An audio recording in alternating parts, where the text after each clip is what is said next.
I'm Joshua Bardwell, and we should be live streaming. And it's a little bit of an interesting live stream today because I set it for 8 o'clock, and YouTube is usually smart enough to figure out I mean Eastern time, but apparently, pardon me, this time it did not, and it scheduled it for 8 o'clock Pacific time, which is in 3 hours from now, as you can tell. Pardon me. Tonight's drink. So I said, well, gosh, I should just go ahead and come back at 11. And there's people here already in the chat room, and one of them gave me $5. So I guess I'm just going to start streaming now, and I guess I'm pretty much going to keep streaming at least till like 11, because you know what, people are going to show up at 11 who actually looked at the event, and I know one guy at least was supposed to like be getting up at 5 a.m. in whatever country he's in. So I figure, yeah, I guess I'm just going to do me a long stream. So here we are. And I think probably about, an hour and a half from now, I'm going to run out of things to talk about. No, that's not possible. But we may be a little bit looser than usual. And, hey, whatever, we'll have a good time. I have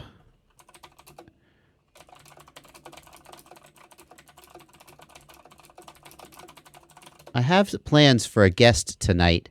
He's going to be coming a little bit later, and so that's something. But I'm going to start talking about the things I was going to start talking about anyway at the beginning of the live stream. And let's see. The first one, I've been starting these live streams by just showing you guys some products I've had that I haven't done a full review of. So let's start doing that. Yeah.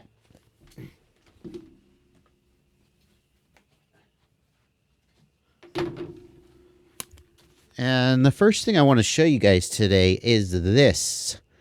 So this, I just got this in the mail, and I literally just unboxed it.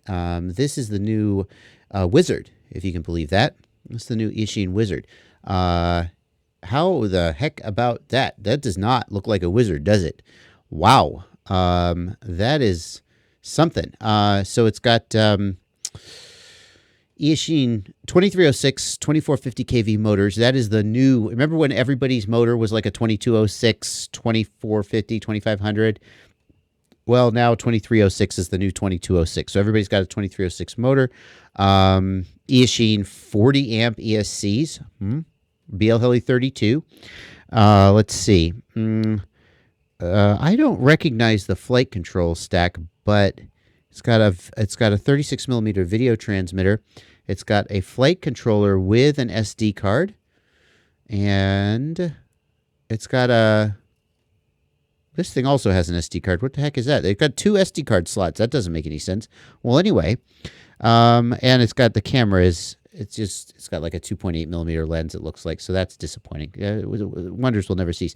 But it comes with a I was about to say it comes with a Triumph antenna, but no. That says Ishin. Hey, good day, Greg. Good day. I'm not going to insult you with my attempt at an Australian accent. But I was about to say it comes with a Triumph. Doesn't that look like a Triumph antenna? No, it doesn't. That is an Ishin antenna. And that brings me to something that relates to my guest, who I'm going to keep him a mystery until a little bit later. But you'll guess if you're welcome to try to guess in the chat. Because this looks an awful lot like a Triumph antenna, but it's not. And this frame, what does that frame look like? It looks an awful lot like a floss, a hyperfloss frame. So, but it's not, and I know it's not because I checked, and that's too bad. I mean, but it looks like a heck of a. I mean, this looks like the best Wizard I've seen so far. It used to be that the Wizard would come with like an SP Racing F3 $15, and they would just pop, and they came with Racer Star ESCs, and they would pop at the drop of a hat. And anyway, so this is fascinating. Can't believe it. Scott, I don't know what the price is. That's a good question. Scott asks, is the price higher than the old Wizard? I'm not even sure the Wizard. I'm not even sure this is out yet, to tell you the truth. This may be a pre-release one that they sent me, and I don't think they'll mind me showing it to y'all, but I think this may not even be out yet. You could talk in the chat. So that's interesting. Yeah. Joe Larson, I'm not wearing a dress, Joe. A little bit, this is a Q&A, so I'll give you an answer. A dress actually has both a skirt and a bodice being a shirt, but for a lady. So this is a skirt, not a dress. It is a sari wrap skirt. That's Saree. Comes from the country of India, I believe. Mine doesn't. Mine comes from China, probably. But yeah, that's where the culture comes from. So, yeah, let's see. We are going to do questions. Yes. Ryan Bacchino asks, are we going to be able to ask a question related to part 107? You can ask me a question about part 107, but I probably am not going to know the answer. I am not actually super knowledgeable about part 107. I should be more knowledgeable than I am, considering I'm kind of... Here's my argument. I'm not doing any commercial flying. I make a lot of videos. That's commercial. Because I haven't got my part 107. I should really probably get my part 107 just as a CYA, but I don't actually technically have one. So,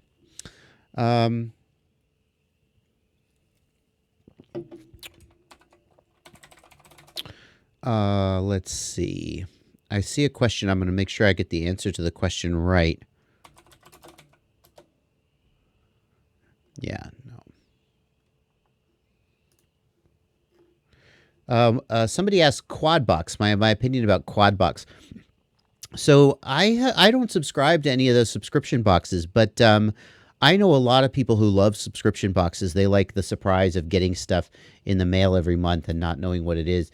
But personally, I just like to usually just go buy the things that I want to go buy. But some people love them, and you always I've actually seen the back end of... That doesn't sound right. I've seen the back end of how the subscription boxes are put together. And what they'll do is they'll go to the manufacturer and say, will you give us a discount on this product because there's a whole bunch of people who maybe don't know you exist, and it's basically like advertising. Or they'll do like a volume discount. So you do get more money out of the box than you pay in. It's just a question of whether it's stuff that you actually want. So that's my opinion. Sastrix, will you get in the UAV Futures Discord to take some questions? Everybody's welcome to come here and ask questions here in the chat. I've got a page up on my Patreon for my patrons. Oh man, it's filling up. For my patrons to ask questions, and of course in the super chat here. By the way, I should tell you, the super chat is going. If you don't know what that is, it's a way that your message can get pulled aside into a separate window. You pay a couple bucks, however much you like. You just click the little $ icon down in the chat, and it's a way of just kind of giving me a little tip and saying thank you and getting your question. I answer all the questions that I can. Obviously, the chats go too fast for me to answer all of them, but I answer all the questions I can. But Mecha Guyver, I have the chat box on the left so people can see the chat in the DVR playback. That's why it's there. I don't know any way that we can have the chat in the playback. So I know you guys are seeing it twice, but a lot of people aren't going to make it live and will want to see the chat. So Hawkeye FPV, no, actually, interesting. My understanding of the way 107 works is that the flight has to be commercial in nature. So the fact that I make money off the channel doesn't necessarily mean, especially because any video of mine that doesn't actually have flying in it, 107 doesn't even apply. The fact that I fly in general, hang on.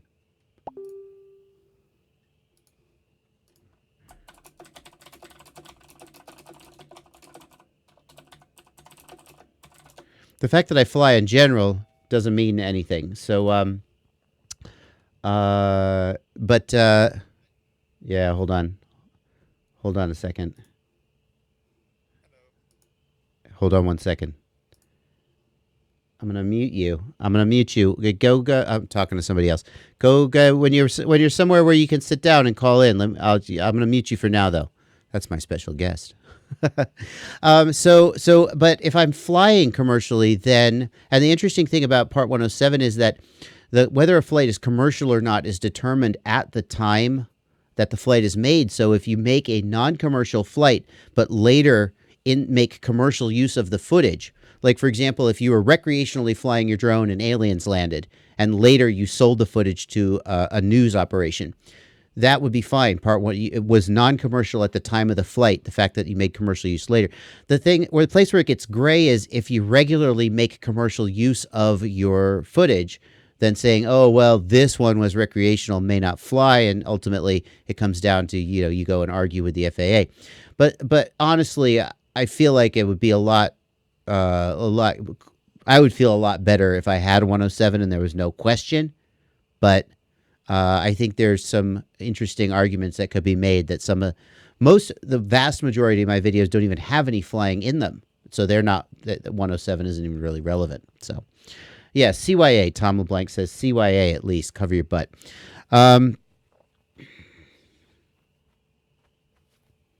Let's see. I think that if an FAA investigator started asking me hard questions about some of my flights, I would probably squirm a little bit. Let's put it that way. I would probably squirm a little bit. So I would feel better if I had a 107, and I have to jump through some hoops right now to make sure that I'm compliant that I wouldn't have to jump through if I had a 107. So,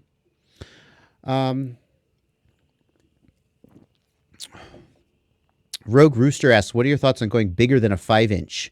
Yeah, a 6-inch for sure, especially on the right motors and stuff, can be a beast. And some people are even doing 7-inch, although it's not as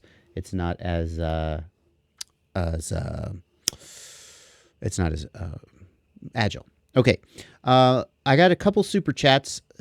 Many of them are just saying yay and etc. One of them asks, what's with the pit mode switch on 3.3? The pit mode switch on 3.3, the way it works is when you can just flip a switch on your transmitter and put it into, I don't think it's pit mode. I had heard that it was 25 milliwatts, that the quad would automatically go to 25 milliwatts when it disarmed. So I'm not sure about a pit mode switch, but basically it means that you know how right now if your transmitter's at 800 milliwatts or whatever and it overheats and shuts down, well, you can, or in a race, if you crash out of the race, you can quick shut your transmitter down so you're not interfering with other people in the air. That's what it is. I'm really looking forward to that. All right, I am going to set up the scene for my special guest. This is Bob Ruge. He's known as Kebab FPV. And I wanted you here because I was showing these guys this quadcopter. And we had a conversation about this quadcopter. This is the Eachine Wizard. And does that frame look familiar to you? A little bit. Yeah. They're requesting that you turn your phone sideways so you're not vertical video. Can you do that? Oh yeah, here it comes. There it is. Oh, sexy, sexy.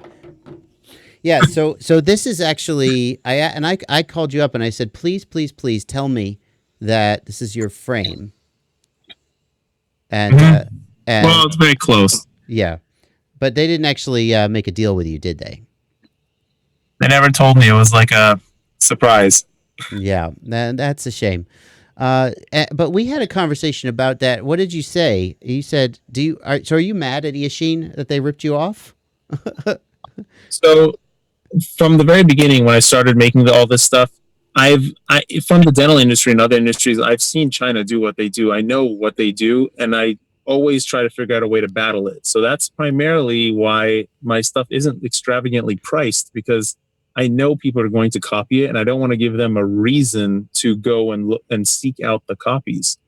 And also, I try my best to, slightly a little bit explain my methods and explain about the stuff to show the value and the effort and everything that's put into it. And through that, that's really the only security that I have to avoid people from going after copies. Yeah. So that was my strategy from the beginning. So I'm not really upset because I expected it. I was completely expecting it. And right now, there's actually 4 China copies, like straight up copies. And then there's like 2 more on their way that are coming that just, like the iPhone versus Apple argument where Apple said they made it look like the iPhone to build off of our success and confuse people. Mm-hmm. That's pretty much what Eachine is doing. And Diatone made a complete floss copy, but that is not what they did. They actually took the frame and supposedly redesigned it, but in reality, they just kind of mushed it up a little bit. Yeah. But I think they're really just trying to build off the Hyperlight popularity, because Well, the other thing is that Hyperlight products unfortunately cannot be shipped worldwide easily because we don't have good ways to ship from the US to the rest of the world. Hmm. And Asia kind of just slips under the radar a lot of the time with a lot of countries. So I mean, that's what they're trying to take advantage of. The fact that the rest Yeah. of the world knows about it and they don't have access to it. So they're just taking advantage of that fact. Yeah. And you said that there were some differences between this frame and yours. So, like functional differences, ways in which yours is better. I don't know. A lot of times they make. Well, they're totally different frames. They're really nothing alike aside from the general just appearance of the frame. It looks like the floss, Right. the original floss. Right. But if you take a look at it, it has like a PDB as the top plate of the main deck. That They is actually true. copied my antenna mounting system, which is funny. They did something funny with the back of the top plate for some antenna, something or other. Hmm. I don't know why they would have done that. Yeah. I actually don't have one myself. I've seen other people show it to me so much. The arms are totally different. They don't have the bumpers on the arms, and the geometry is a little bit different. Hmm. But essentially, it's a different frame. It just mimics a Right. lot of the things Well, of the flow. mostly it mimics the way the top is. I mean, that's the thing that I keyed Yeah. off. I hadn't noticed. I've only looked at this a couple times, since I got it. But I hadn't noticed that the PDB had the electronics on it. I used to fly a long, long time ago the Strider frame, and it had a PDB and in the bottom plate, which seemed like a good idea, but they just break so easily. So, what I mean is the electronics break because they're subject to stress. The quad is the main issue with the quad is the video system. It just, from what other people tell me, it just has so Yeah. much delay that it's unusable. Wow, I haven't flown it yet, That so we'll and see about that. don't fit inside properly. Apparently, like they really crammed it in there, Hmm. which means that they're really suffering to build those things. Hmm. So I don't know why they would have just tried to copy the top plate. Like it doesn't make any sense. They could have just changed it a little bit and made it easier on themselves, but they really wanted to ride the popularity of the Hyperlight just Yeah, moniker and see what they could get with that. yeah. But like I think that okay, Eoshin's I don't like Eoshin as a company, but I mean it's unavoidable. So I'm not really I can't be angry at them or Banggood or anything like that because it's a necessary evil. If they disappeared, another company would just take their place. It's not going to Yeah. change anything. It I doesn't sound. think that Eoshin has Yeah, go they ahead. have a lot of potential to make like really cost effective, really good, ready to fly things Mhm. because they do make everything and the quality of the components Well, some is of adequate. their stuff is pretty decent. A lot of people are big fans of Yeah. like the Eoshin VTX03 video Of course, it's a transmitter. fantastic VTX. Yeah. Yeah. Yeah. And like they really just if they got their act together or got somebody from the community to start helping them, Hmm. a lot of companies would be in a lot of trouble because there would be really very little point to building anything anymore if you just got even Eoshin quality, just got all the stuff that was correct and what we Well, want. you say that, but it's so. I think that's so much easier said than done. I keep going back to the Top Sky goggles, which Top Sky. I support Top Sky in principle because they made a completely original product. You look at the Top Sky goggles, you can't accuse them of ripping anybody off or cloning anybody. And they made it from scratch. It cost somebody a fortune to get those goggles made. And there are so many little mistakes about them where you go, what were you thinking? Right. And yet, Yeah. so I support what they're doing in principle, but they still they should have hired Final Glide to come tell them, hey, here's some things you should do differently. And it just seems like you see that a lot. Even when they don't just like rip somebody off, they still make these little mistakes. I don't know. The really confusing part is that I talk to all these people in China, all these agents in China that are all very avid, like people in the community. And they say that the FPV community in China is like 10 times the size of anywhere else in the world, but they just don't innovate anything. Like China is not a place of innovation. And so while even though they'll ask people there, is this good? Do you like it? What should we change? They have no input because the culture just does not make anybody want to be innovative or do anything innovative. And the ones that are innovative end up with these massive companies like Banggood. Yeah. Well, cool. I'm glad. Thank you for coming out. I wanted to get Europe because I was going to show this quad anyway. And the minute I saw that it looked like a ripoff of your frame, I thought, well, let's just get him out and get him to weigh in. So now we have, and I would love to see. I mean, I would love to see some kind of at least an acknowledgement that this is like it's obviously based on your design, inspired by it, at least. I would like to see some kind of acknowledgement of that, and then life can go on. I mean, a lot of people are making frames that look something like this, but anyway. I'm surprised they didn't just put the Hyperlight sticker on it and just say it's a Well, Hyperlight product. that's that clearly over the line. Anyway. Yeah, but All right, Bob. who decided that Yeah. that would be too bad? Yeah. All right. Well, I appreciate you coming on and help. Sorry about the technical difficulties, but I'm going to get on with the stream, and I'm going to let you get on with your commute, I guess. Okay. Yeah. All right, man. Traffic. Later. Bye. Bye. All right, guys. I'm going to go head only here without the chat on the side. Because some of you guys were asking for that. So,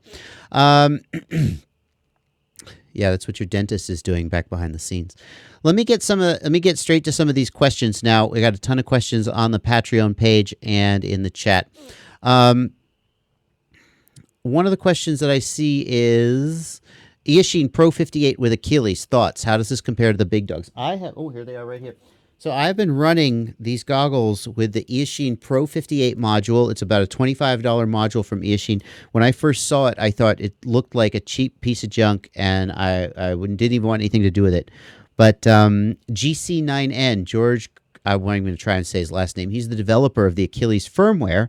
He said, no, it's good. You got to try it. And so I've been using this with the Achilles firmware on it. And in fact, it's solid. Like, I haven't done a back-to-back range test or anything like rigorous, but I can tell you just from informal use, like as you're using them, it's fine.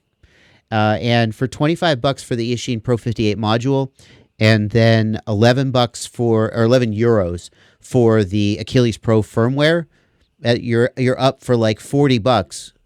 That's not bad. That's a pretty good deal. So, yeah, I mean, you spend $50 on a real AC C5808 module, and then so I think the Eachine Pro 58 is a winner. In fact, I recently just added it to my shopping list website, fpvknowitall.com. Where the ultimate FPV shopping list is, I added it as the new cheapest worth having. So, when am I going to do a video on Crossfire? Asks Tony Brizuela. Tony, I just ordered, literally yesterday, I just ordered my Crossfire, and I've been holding off on getting it. And then at Quad Camp, so many people were installing Crossfire. Like, I was thinking, okay, all the pros are installing it, or maybe, but performance racers or whatever. But so many people at Quad Camp were installing Crossfire, just normal people who wanted to try it. And I was like, well, this is clearly a phenomena. It really is amazing how many people are doing it. So I was like, I got to get this. Well, it's a good thing I waited, because they released the Crossfire Nano receiver. It is a tiny Crossfire receiver, smaller than an XM Plus, and it's just the same functionality as a Crossfire micro receiver. So I ordered some of those. They're coming. They'll be here in about a week, and I should be able to start installing it and making videos about it. So that's your answer. Robert Hunter asks, how to set dead weight on BL Heli ESC. I don't know what that is. I'm going to try and look it up. BL Heli dead weight. Yeah, I don't think that word means what you meant to say, dead weight. So unfortunately, I don't know about that. Lance Milner asks a question about yaw twitch after changing motors on the Wizard X220. If you changed motors and you're getting yaw twitch, probably it has to do with vibration, excess vibration. Something about the motors is causing that, and it's getting into the gyro. If you've tweaked your filters at all, you should definitely put your filters back on defaults, especially after changing motors. It also may be, depending on which motors you put on it, that the ESCs are having a little bit of trouble keeping up. So you might need to upgrade the ESCs. Those Racer Star ESCs on the Wizard are okay.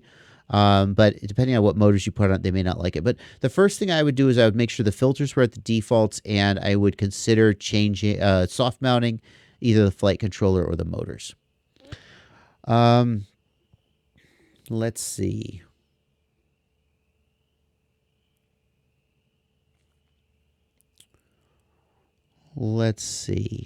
Dead band? Eric Warren, you think he means dead band, but Bale Heli also doesn't have a dead band. Dead band is in beta flight, so I don't think that's it.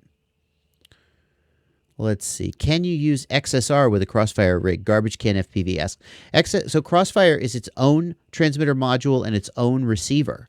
So you won't use FreeSky receivers at all anymore when you go to Crossfire. Well, like if you have a micro quad, I mean, you can still use them. Basically, the way it works is, let me set that down. I'll use my Tyrannus.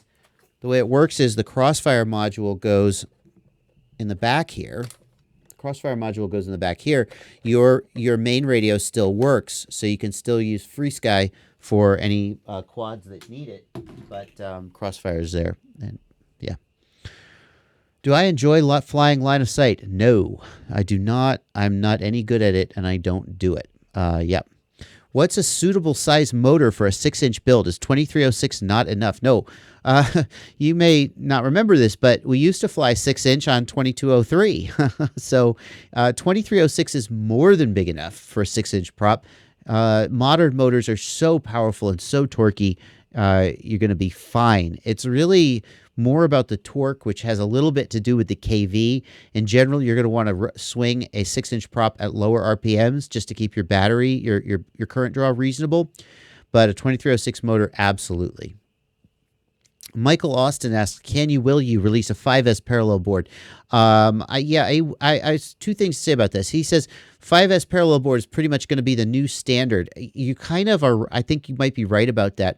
I have been surprised as I have hung out with pro pilots, like when at Quad Camp, like I was there with Tommy Umagod and Drew and Kevin and other top pilots. I've been surprised at some of them are flying 5S, and like it's not like they made a big announcement that they switched to 5S, but they're flying 5S. You see them flying, and you're like, oh, his quad's pretty fast, and you assume he's flying 4S, but actually he's not. He's flying 5S. And in fact, I think Umagod's hype train motors are the lower KV version for 6-inch props or for 5S. So as far as the parallel charge board, the issue with the parallel charge board is it just has to do with we can't make every possible variant of it just because it costs money to make them and we have to sell them. And ultimately, the guys at Ready Made RC look at how many batteries they sell of which type and decide whether that's going to be worth it. So I'm not sure. I can tell you there's no plans at this exact moment to release a 5S version. I would like to do an XT30 version. I feel like that would probably do okay, but at the time, no. No plans at this time. FlySight Falcon goggles, Josh Bartell asks. Josh Bartell, your name's a little too similar to mine. Josh Bartell. I do want to check out the FlySight Falcon goggles. When I first saw them, I thought they're kind of crappy, but as I looked at them further and looked at the actual specs and stuff, I was like, well, they've got the major things right. It takes a Fat Shark module. They've got kind of the right field of view. So I am going to get the FlySight Falcon goggles, and I am going to give them a fair shake, and we'll see if they surprise me or disappoint me. Let's see. Clearview module. Somebody thinks it's overpriced. Well, ultimately, it's your call whether it's overpriced. Things are overpriced if they're not worth it for you. I know some racers who feel like they swear by Clearview, especially in high interference environments or high multipath environments. They just swear by it and won't be without it. To them, it's worth the price. The Clearview module is the cheapest way to get a Clearview. You used to have to spend a minimum of $400 and as much as $700 nearly for $680 or something for the Clearview Pro module. Now it's like $260 or something for the Clearview Fat Shark module. So I will be doing a review of it. I'm a little bit annoyed at Iftron. They sent products to their paying customers before they sent them to reviewers. So I've been waiting for them to send me my review model, and I start seeing people getting them videos up, and I'm like, what? Apparently these people actually just bought theirs. So I'm looking forward to reviewing it. My quad, One Hot Seaman, nice username there. My quad pitches back sharply when going fast. It pitches back sharply when you raise the throttle, in which case anti-gravity gain is the answer. Enable feature anti-gravity and raise anti-gravity gain in the PID control tab. Tomcat FPV asks, in 3.3, do we go with biquad FIR or PT1 to get the most of the new newness? Do we turn off any filters? Well, Biquad Fear is the new newness. That's the new hot filter that lets you try 32 kilohertz. So the question I'm not sure of the answer to is, if you're not going to run 32K, like because you have an MPU 6000 gyro, then do you want to go with, is there any benefit to Biquad Fear? I don't know the answer to that. The software is still pretty new. So I lose and recover telemetry often, and I'm getting fail-safes when flying with friends, but not alone, says Willie FPV in the super chat. If you are constantly losing telemetry and getting fail-safes, the first thing to do is to decide whether it's the receiver or the transmitter. And you do that by, if it happens with multiple quads, then it's the transmitter. If it happens with just one quad, then it's the receiver. The fact that the fail-safes happen with a friend but not alone, I suspect that that's just a coincidence, because with digital transmitters, there's no real reason why there would be any interference between them. Twisty Z asks, are you going to Quad Camp Florida? Will you be able to help with KISS, PIDs, and setup? Yes, I'm confirmed for Quad Camp Florida, as far as I know. I'm looking forward to going down there. At Get FPV, it is, I think it's the weekend of March 10th. Double check the website. Don't take my word on the date. As we can see from this live stream, I don't know anything about times and dates, but will I be able to help with KISS, PIDs, and setups? I personally am not an expert on KISS, but we try to get as many people there who know about various different things, and especially because we're going to be at the Get FPV warehouse, I'm sure they'll also have some people there. So in Atlanta, which is the first and last one I went to, we had people there helping with KISS, helping with Betaflight, Raceflight, helping with everything. So yep, but I'm planning on being there. What kind of range can you get with Clearview and Crossfire? Well, Crossfire is 900 megahertz, and it goes up to 2 watts, 2 watts of output power. The big Crossfire module goes up to 2 watts. The little module goes only up to 100 milliwatts, but you can get like miles of range off of 2 watts of it. So the real limitation when you're running Crossfire is your 5 gigahertz video, if you're running 5 gigahertz video, okay? Basically, the full Crossfire module can always outrun 5 gigahertz video. I know somebody out there is like, I did a 40-mile run with 5 gigahertz, 25 milliwatts. And I'm like, okay. But for most of us, the limitation for 5 gigahertz FPV video is going to be you're going to outrun your video before you outrun Crossfire. The difference in the Crossfire, the big Crossfire module and the micro Crossfire modules, as far as I know. Number one, the big Crossfire module will go up to 2 watts output power, but to go above, I think it's 500 milliwatts, you need a spare battery. It can't pull that much off the transmitter pack. So if you want to use 1 or 2 watts. The little module goes up to 100 milliwatts only.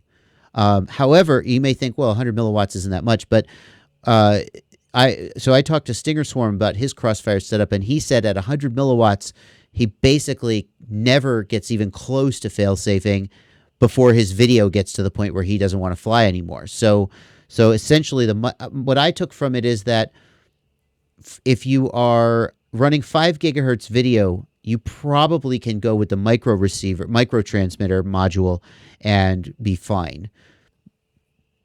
The other advantage of the big module is that it's got a joystick and an LCD screen on the back where you can change the settings of the module from just by manipulating the menus right there.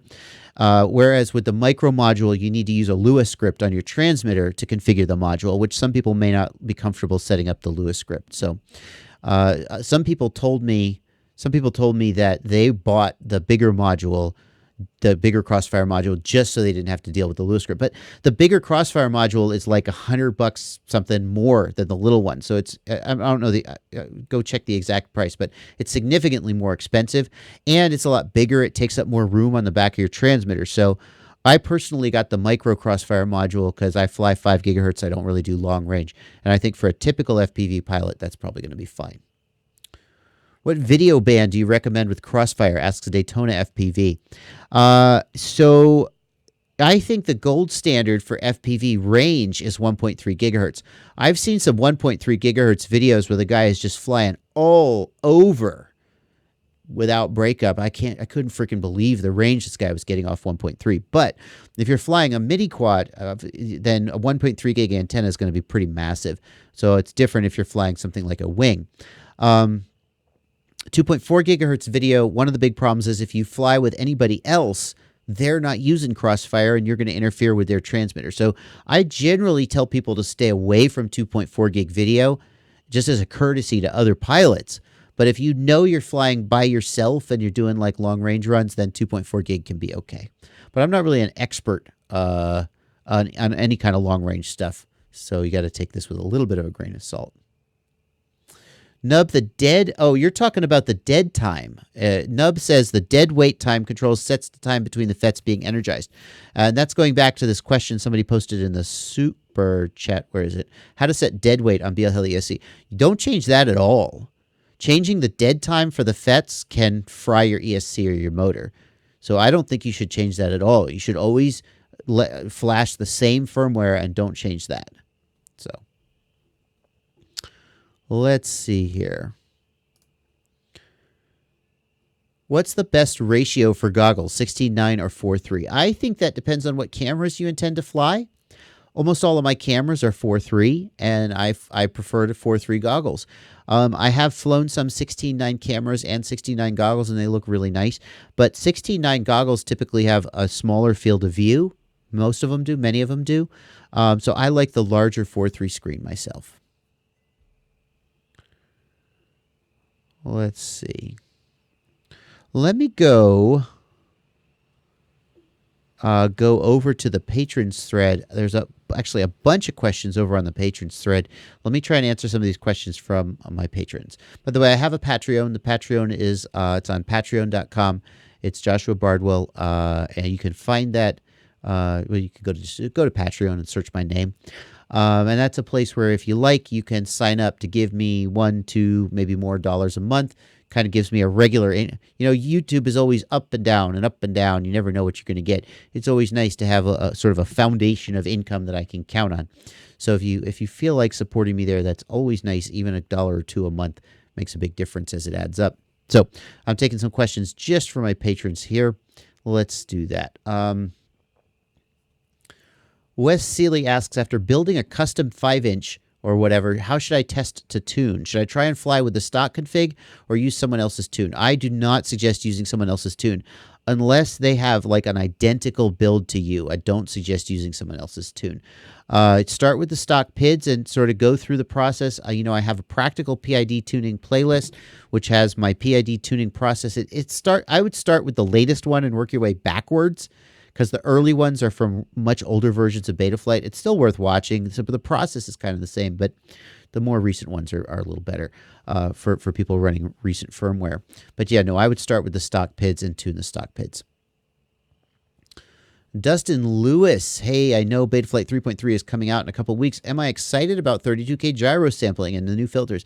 Yeah, I'm excited about anything that makes the quad fly better, and I've always wondered if 32K really was the magic bullet. It's nice to be able to finally test that with Betaflight.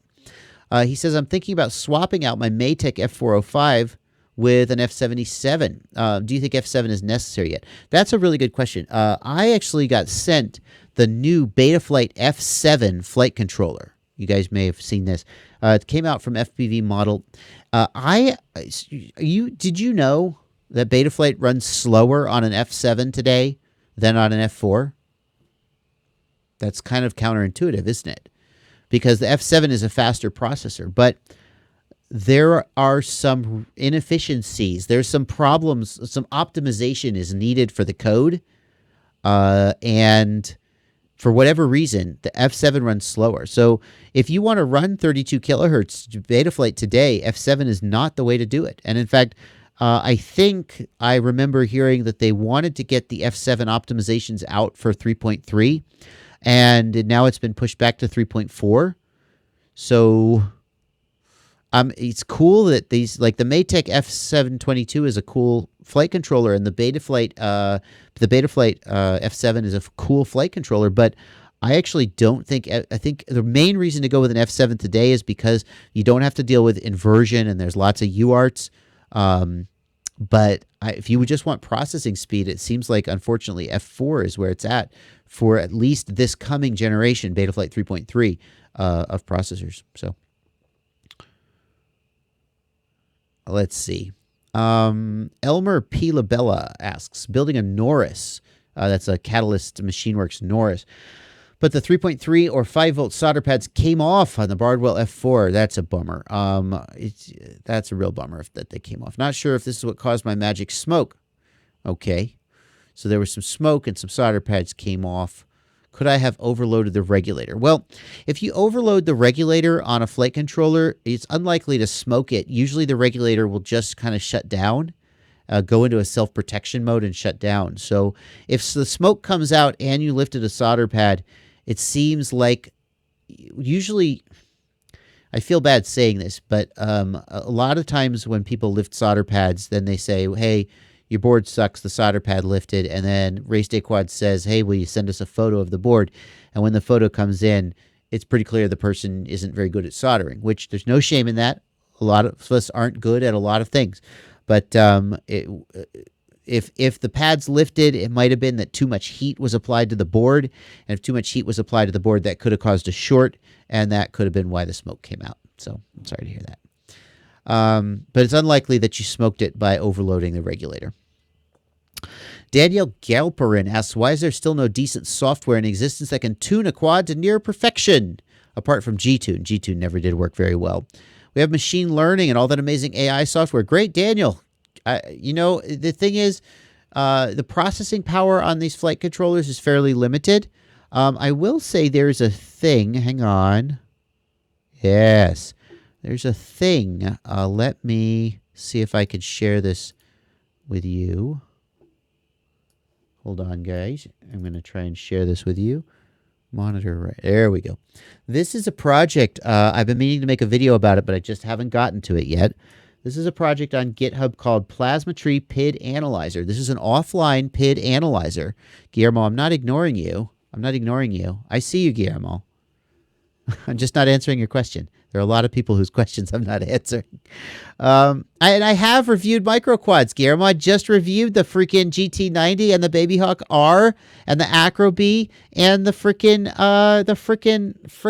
Tidy Whoop. So I've reviewed 4 microquads in the last month. So catch up, buddy. Okay. Where's my new intro, Guillermo?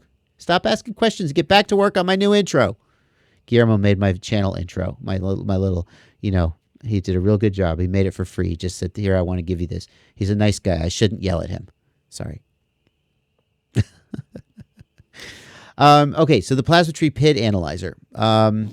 This is an offline PID analyzer. I think it's a Python program, so it's maybe not the best to use, but you import your black box logs, and it figures out, like, what your PIDs should be. How about that? Yeah. So there is stuff like that. This is Plasma Tree PID Analyzer. Here's the URL, github.com/Plasma Tree PID Analyzer, or you can just search for Plasma Tree PID Analyzer on Google. So auto tuning within the quad is something that I think we just don't have the processor power for yet. But maybe it's, offline tuning is something we can start working on. So, alrighty.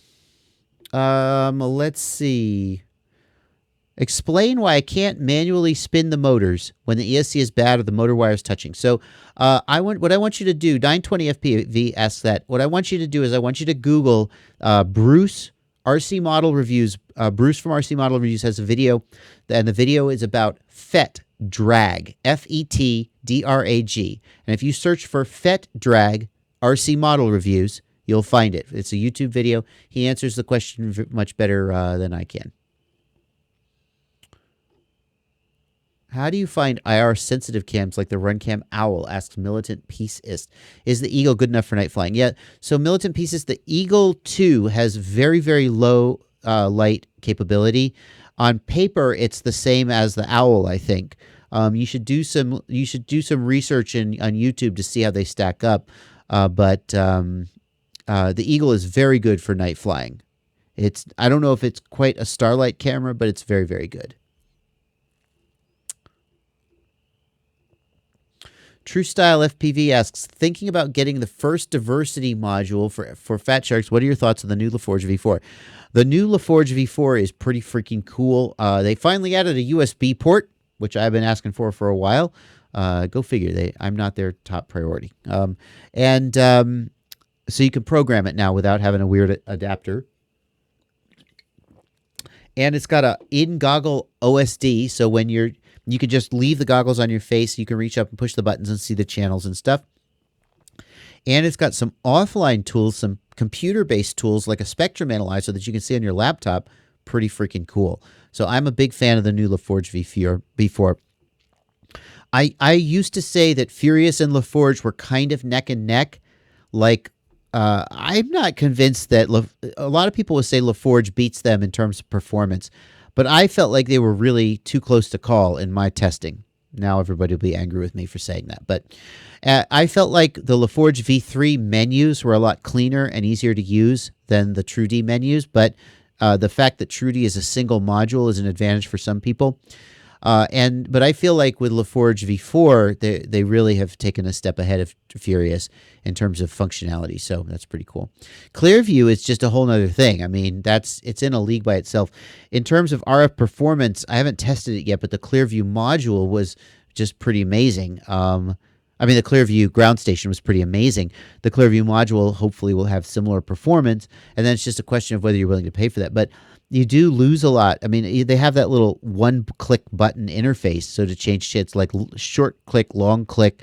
They're supposed to be releasing a joystick that goes in the diversity side so that you can more easily access the menus. I'm looking forward to that. Anyway, how did you teach your dog to be so indifferent to your quad? I'm not even sure you're asking me that question. My dog became indifferent to the quad after he figured out he couldn't catch it. Guillermo, don't hate on Guillermo. I was ragging on him a little bit, but I love Guillermo. I just giving him a hard time because I like him. JB, why does it say use sparingly on the battery strap drawer behind me? The reason is that when you're a YouTuber, you get a lot. Everybody sends you like a. I'm not joking. Look, this is a box from Newbie Drone. They just throw in tons of battery straps. I love their battery straps. But I ended up with a humongous drawer full of battery straps, so I thought it was hilarious to put use sparingly on the drawer. Josh Bartell asks, is the Clearview module going to burn the Fat Sharks? So the Clearview module, it does draw a lot of power, so you're right to be concerned. It has a wire that you run across, and you plug into the diversity module slot. Plug on the diversity module side, and I'm not sure about this, but I think that's so that they can draw power without burning out the wire on the goggles. So I think you should be okay there. Let's see. Do I recommend reversing prop direction? So let's talk about reversed prop direction. Some people fly with their props the standard way, where the front props go inwards, and some people fly with reversed prop direction, where the props go outwards. You don't just try this; you have to change a setting in Betaflight, so you can't. Your quad will flip out if you try to just put your props on wrong. But pardon me. Some people say that there's an advantage to aerodynamics and handling, and the handling advantage works like this: with the prop spinning the standard direction for Betaflight, when you are turning left, the same motor has to spin up or down to control both the roll and the yaw axis. Here we go. So in other words, in order to make the quad roll to the left, this motor spins faster, and in order to make the quad yaw to the left, this motor spins faster. If you reverse prop direction, this motor makes the quad roll to the left. Ow. I got carbon in my hand. And this motor makes the quad yaw to the left, which means that at very high throttle, you can actually get slightly more. Whenever any one motor tops out, all the others will have to settle down to stay beneath it. So you'll get slightly more throttle out of when you're turning by running reversed. But I don't know how much of a difference that really makes. But the other advantage people say is that by reversing prop direction, with standard prop direction, these props are always throwing dirt and grass right on the camera lens. So if you crash in the grass or something, or if you whatever. Whereas if you reverse the props, it throws the dirt and grass into the stack, which some people say that's better. Yeah, so that seems to me. Oh, and the other advantage is this: with standard prop direction, when you hit an obstacle, it pulls. Let's imagine that this is a branch or something. It pulls it in, you see, and breaks the prop. With reverse prop direction, you hit an obstacle, it pushes it out, and people say that the quad kind of bounces off gates or whatever. So those are concrete advantages. The bouncing off obstacles and the keeping the camera lens clean. The aerodynamic advantages I'm not sure about. Hang on.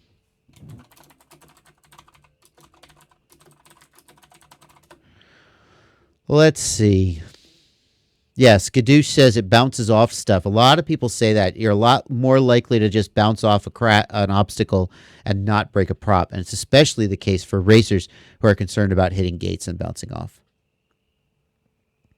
Can I recommend budget BL Heli 32 ESCs? Well, I have on my website, Ultimate FPV shopping list, I have electronic speed controllers. Hang on.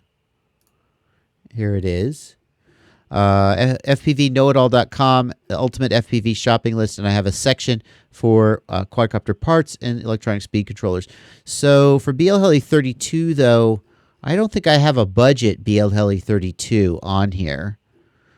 So, I mean, does Racer Star? I'm not sure I would trust Racer Star. But BL Heli 32, do they have one? I don't know about that. BL Heli Tattoo, yeah, they do. Well, if you want a budget BL Heli 32 ESC and you want to take a chance on Racer Star, there you go. That's what you can do. You could try that. They're usually pretty cheap. But they also tend to explode, or not explode, but light on fire. So let's see what else we got. TwizDZ asks, are tuning PIDs on KISS different than on, I assume you meant on Betaflight. He said different than on KISS. So tuning every flight controller software is a little bit different because they have different things that they do. But at the end of the day, the process is the same. And the process is that you fly the quad, you look for something bad that it's doing that you don't like, and then you change the PIDs to fix it, which is pretty general. But yeah. So I feel like if you knew how to tune one, you could get at least a rough tune about the others. Archmage AU asks, do you think it's worth experimenting with throttle curves for racing? I know Thomas BMS runs a throttle curve in the Betaflight config. So if Thomas BMS runs a throttle curve in Betaflight, he's probably using Throttle Expo, and some people do use that to give them either more sensitivity at low throttle, or they'll use a throttle curve in their transmitter to even do a custom throttle curve. I've heard some people say that Johnny FPV uses a throttle curve to allow him to have good sensitivity at low throttle, but then as he punches the throttle, woof, to just go jet to full throttle. Especially if you have a quad with very low hover point, I can see the advantage of a throttle curve. I used to fly with a throttle curve back before I was a very good pilot. I needed it because I couldn't really hover at all. And I found later, as I became a better pilot, that I didn't like the unpredictability of the curve, because I would push the throttle up out of the sensitive part of the curve, and then suddenly blah, a quad would kind of go crazy. And I prefer a linear throttle now, but especially if I was running a really powerful one, or especially if you're running at very high up tilt, where you need to make really fine changes on the throttle, I can see why using some Throttle Expo or something might be a good choice. Would I like to review a Clearview 2.4 gigahertz receiver? I don't really do long range yet. I'm sure it's wonderful, but I don't have nothing to compare it to, so probably not. Let's see. What's the best way to improve your FPV range? Asks Valen Thorpe. I think it's good antennas. Good antennas will make a big difference, and there are lots of antennas out. So I think you should really be careful about using pagodas. Pagoda antennas have to be manufactured very precisely. The distance between the plates, the circular orientation of the plates needs to be exactly right, or the range goes down a lot. pagodas can be very, very good when they're manufactured correctly, but not if they're not. So I think and I just never feel, I'm really sure if I can trust a cheap pagoda to have been made right.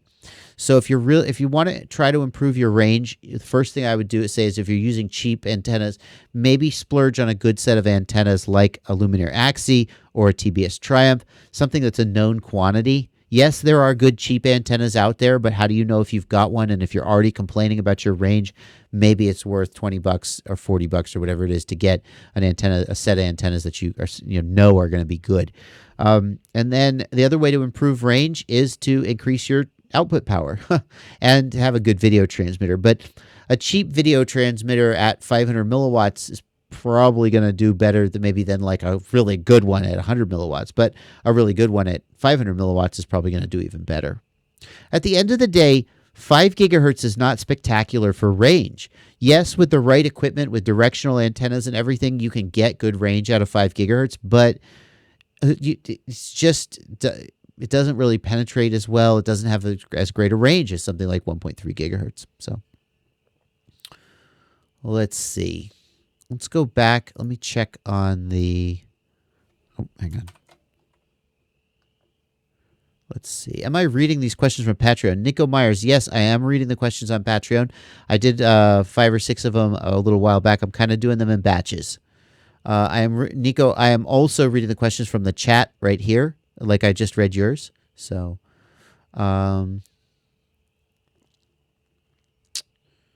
let's see here.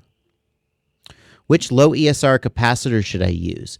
So I have a video about low ESR. One of my patrons made a shopping list of low ESR capacitors. And if you search for Joshua Bardwell low ESR capacitor, you can find that video with a link to the shopping list in it. That's what I would suggest you do. I like the Panasonic. Let's see, which one is it? Lowest ESR capacitors. Hang on. Yeah, so it's right here. And I like the Panasonic FR series, 25 volts. That's the one that I would commonly use. So, yeah. But any of these will do. And if you search for Joshua Bardwell low ESR capacitor, see it's right there in my search results, you can find this video, the Ultimate Low ESR Capacitor Shopping List. And that will give you a link to that video.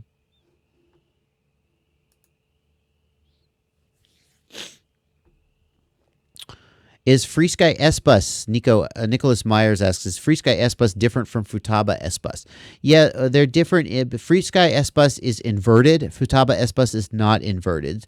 Other than that, I think they're pretty much the same, and I oftentimes wonder if FreeSky inverted S-Bus just to get Futaba from suing them. I don't know, or I don't know if they licensed it or what. Yeah. Andrew Medley asks, where do I watch the stream? Well, I'm not going to be able to answer that question for you here, Andrew, because you're not watching the stream, but it's on my YouTube channel. I just built my first quad, asks Aaron Little. The motors are spinning the correct direction. The props are on correctly. When I arm it, goes crazy and flips over. Well, the one thing you didn't mention, so number one, go to the motors tab and make sure that when you raise the sliders one by one, motor 1, 2, 3, 4, that the correct motor spins. So make sure the motors are wired to the correct signal pad, and make sure that when you move the quadcopter, in your hand, the 3D model on the setup tab moves correctly. And if that's not right, then the board alignment, you installed the board not facing forward. Those are things. I have a video about that. Quadcopter flips on takeoff is the keyword to search for. Let's see. When will the Bardwell F4 version 2 be coming out? I have no date on that. No time soon is the answer. We did make a small change to the Bardwell F4 to change the regulator from 7.6 to 9 volts. But as far as like a total board redesign, no time soon. Am I really moving to the Horus? No, I'm not. I'm not moving to the Horus. Here's the thing about the Horus. The Horus is amazing. I really want. So people are asking me, I'll do nobody's going to watch the middle of the stream anyway. So I'll tell you guys who are here my thoughts about the Horus. And I sent an email about the Horus to my mailing list. I have an email list. I sent an email out to them sort of summarizing my thoughts about it. And here's the thing about this. This is a beautiful radio. It's a fantastic radio. I think it's the best radio FreeSky has ever made. There's no question about that. There is so much to like about the radio. So but there's a but. Wait for it. So it feels great in your hand. It's so, I love the sort of shape. I love this sort of weird semi-leather rubber stuff. It feels great in your hand. It's the right size. It's the right weight. It's a great radio. It has the internal antenna. It has, I think it's a diversity even. It's so nice to not have to worry about breaking off your antenna. The gimbals are wonderful. The pots and the switches are fantastic. The big screen is so much nicer than the little screen on the Tyrannus. But at the end of the day, like, it doesn't feel as right in my hand. It's sort of wider and flatter, and it's got these angles, and where your fingers rest on the switches isn't quite right. The Tyrannus is actually nice. It's not as nice to hold. It doesn't feel as good, but it fits your hand better. It fits my hand better. And it bugs the crap out of me that they didn't put a proper balance bar on the neck strap, right? That it doesn't hang flat.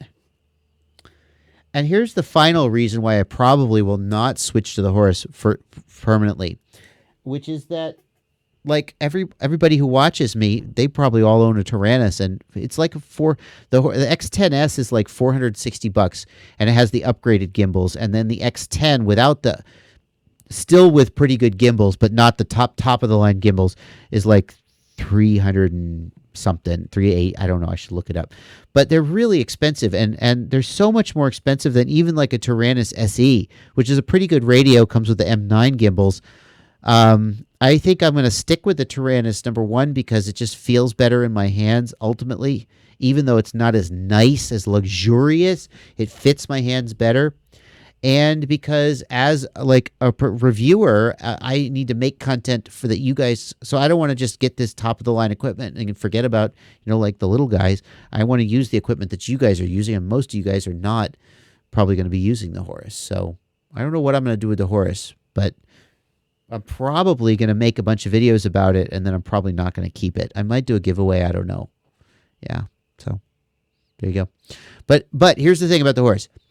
I made the Horus. I used to have the Tyrannus SE as my top of the line radio on my shopping list, but I recently updated the shopping list to make the Horus the top of the line, because there's no question that the Horus is a better radio, hands down, than the Tyrannus.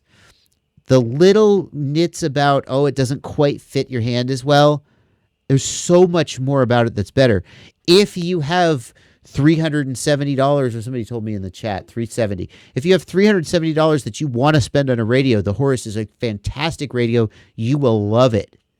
But a lot of people won't have that much money to spend, and the Tyrannus is still perfectly good. So that's the word about the Horus. Yeah, it fits the module in the back. The way the module works, so the Horus has a module bay, just like the other radios do, and it'll take a Crossfire module just like anybody else. Yeah, no problem.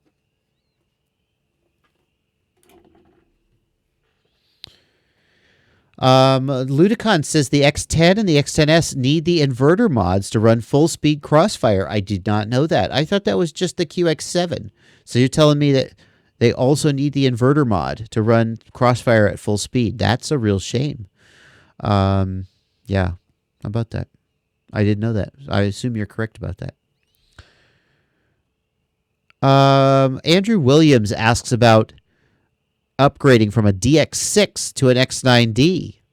SE, is it worth it? Well, switching from Spectrum to FreeSky is, that's a pretty big decision. You're going to need to put new receivers in all your quads, so it's not like, you got to just want to make that swap.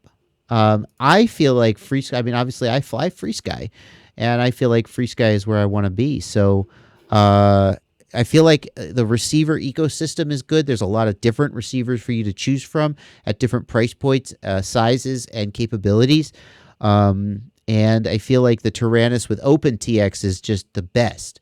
But not everybody they find OpenTX confusing, complicated, and they find Spectrum to be a lot easier to use. So if you're going to switch to FreeSky, I think the Tyrannus SE is the way to go. But if you want to stick with Spectrum, the Spectrum is certainly fine. Let's see. What's the difference between LaForge V3 and V4?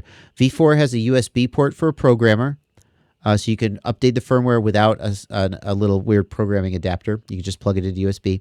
V4 has an on-screen display in the goggles, so you can see the menus in the goggles without lifting the goggles up. V4 has a PC software that'll do things like Spectrum Analyzer on the PC through the goggles. Those are some of the differences. Yeah, Douglas Ducote links to Philip Seidel's blog. I'll show you guys here real quick. He links to Philip Seidel's blog, which shows the inverter mod for the FreeSky QX7. Philip Seidel's blog is great, by the way. This is the inverter mod for the QX7. To run Crossfire on the QX7, you have to either lower the baud rate, but you get lower. You get one of the big advantages of the QX7 is that you get faster, lower latency. So you're just sort of losing one of those advantages. Or you can install an inverter in the mod, and you have to desolder surface mount components and solder to the board. Here you go. Here's a picture. Thank you, Philip Seidel, here for letting me. Here you go. So, yeah. So ask yourself if you feel okay doing this mod to your $400 X10 that you just bought. Yeah, a lot of people would say no, and so some people are saying if you intend to run Crossfire, then maybe the X10 is not for you. Anyway,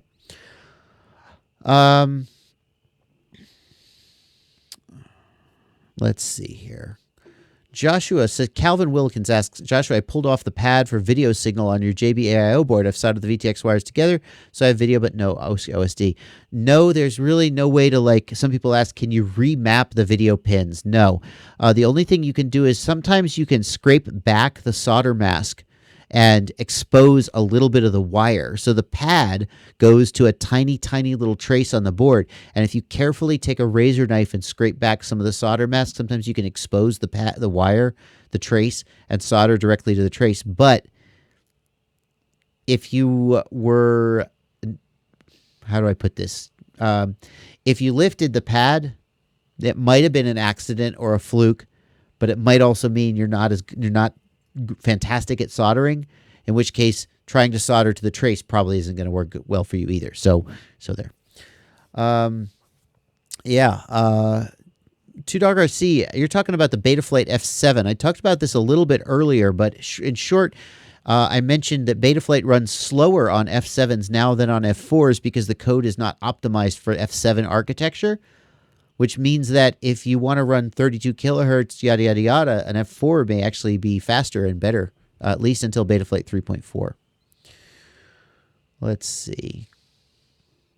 Nicholas Stasinis asks, after I changed the orientation of the flight controller on the chassis and reset the correct orientation, my receiver tab is all zeros. Usually if the receiver tab shows all zeros, it means that you have an old version of Betaflight on your flight controller. That's almost always what it means. So that's my guess. Flash to a new version of a recent version of Betaflight. Twisty asks, I suck at tuning and I'm going to Quad Camp Florida and I use KISS. Can you help me learn to tune on KISS? That's the main reason I'm going to Quad Camp. Well, our goal is to help you learn whatever it is you want to learn. And helping you tune your quad is certainly something that we would do. There's classroom stuff, there's, workshop stuff, and there's out at the flying. We always make sure there's a flying location. People can go fly and do trick tutorials and tuning. Like a full tune, it could take me 2 hours to do a full tune on a quad from scratch. So, with the number of people that are there, I'm not sure that I'm going to have 2 hours to spend helping you tune your quad. But we certainly are going to do everything we can to make sure that everybody who comes gets what they want out of it and walks away having the things that they want. If you have a burning question, we want to help you solve it. So, yes is the answer in short. But I don't want to oversell your expectations. I don't want you to think, well, great, I'll be working with Joshua all afternoon. It's not probably not going to be exactly like that. Maybe what we could do is we could do kind of a tuning tutorial and have other people just, maybe we could use your quad as the demo. I don't know. No promises. We're still keeping them pretty loose, so we'll see about that. Do I need the dynamic filter? Asks Twisted FPV. I suggest turning dynamic filter on. I have a video about how to tune Betaflight filters, and I start by turning the dynamic filter on, and then I start turning the gyro notch filter. I change the D term low pass from biquad to PT1, and then I start turning off the notch filters. So, yeah, that's what I do, and I would always turn the dynamic filter on if possible. Let's see here. Turning off all notch filters. Thoughts? I'll tell you this.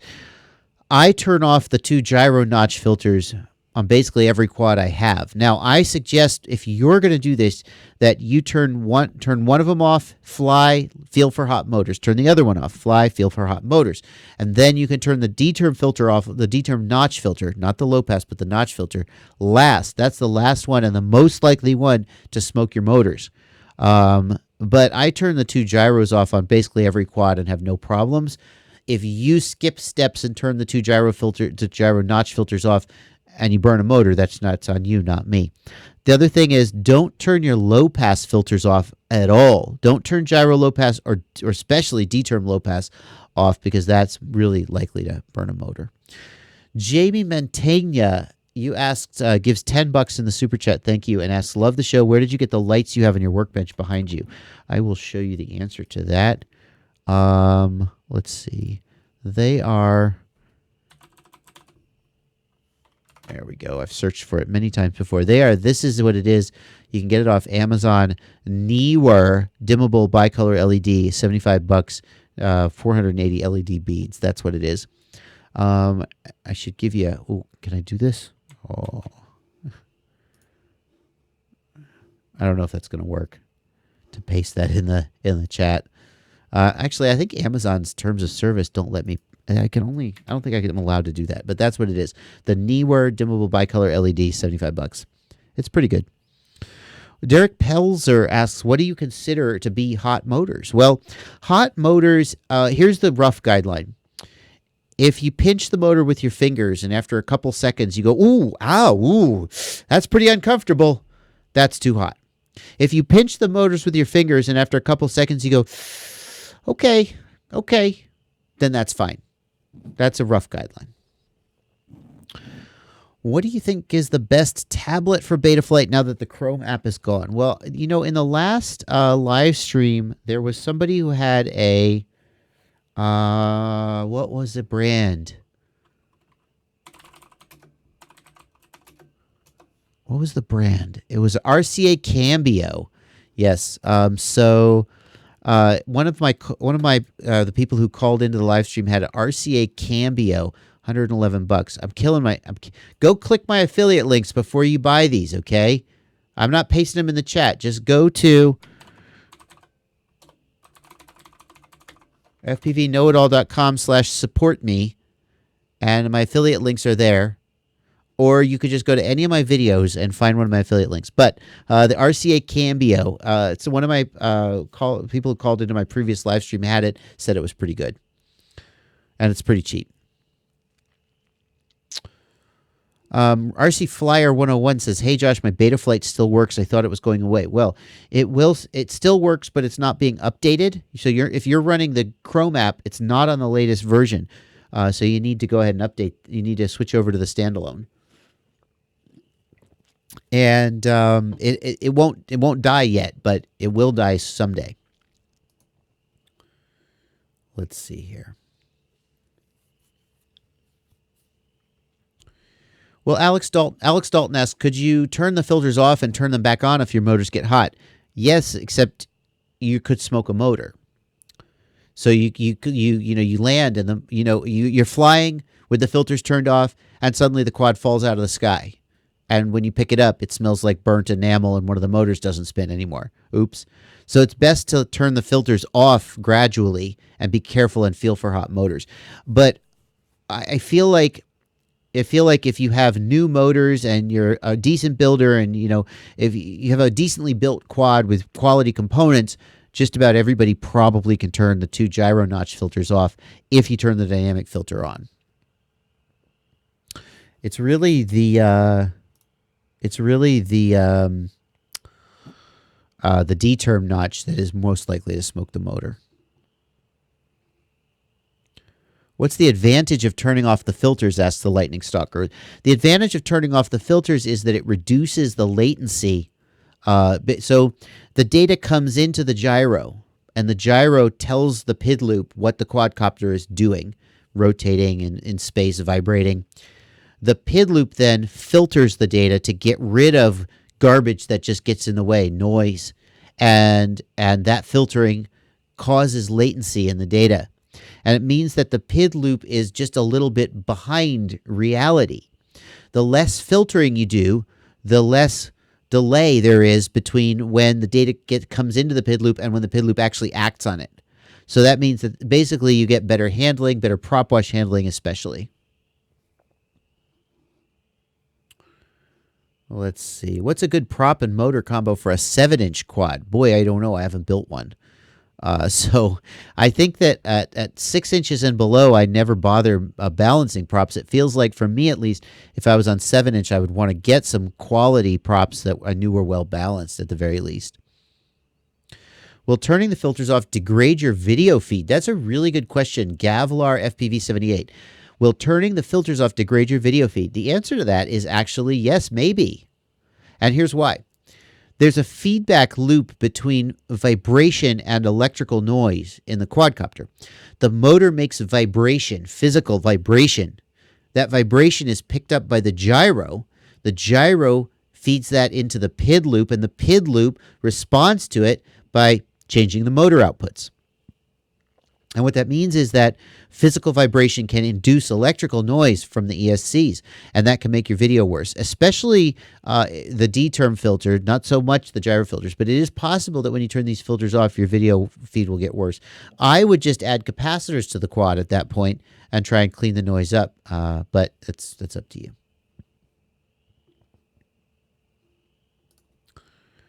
Let's see.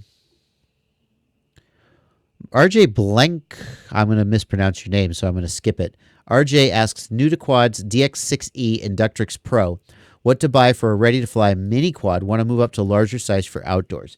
So for ready-to-fly mini quad, I am a big fan of the, well, I like the Holybro Copus. It's not the motors are a little bit underpowered, but it's very smooth, and I found it very fun to fly. But the motors are not the most powerful, and they're a little bit fragile. So that's what to say about that.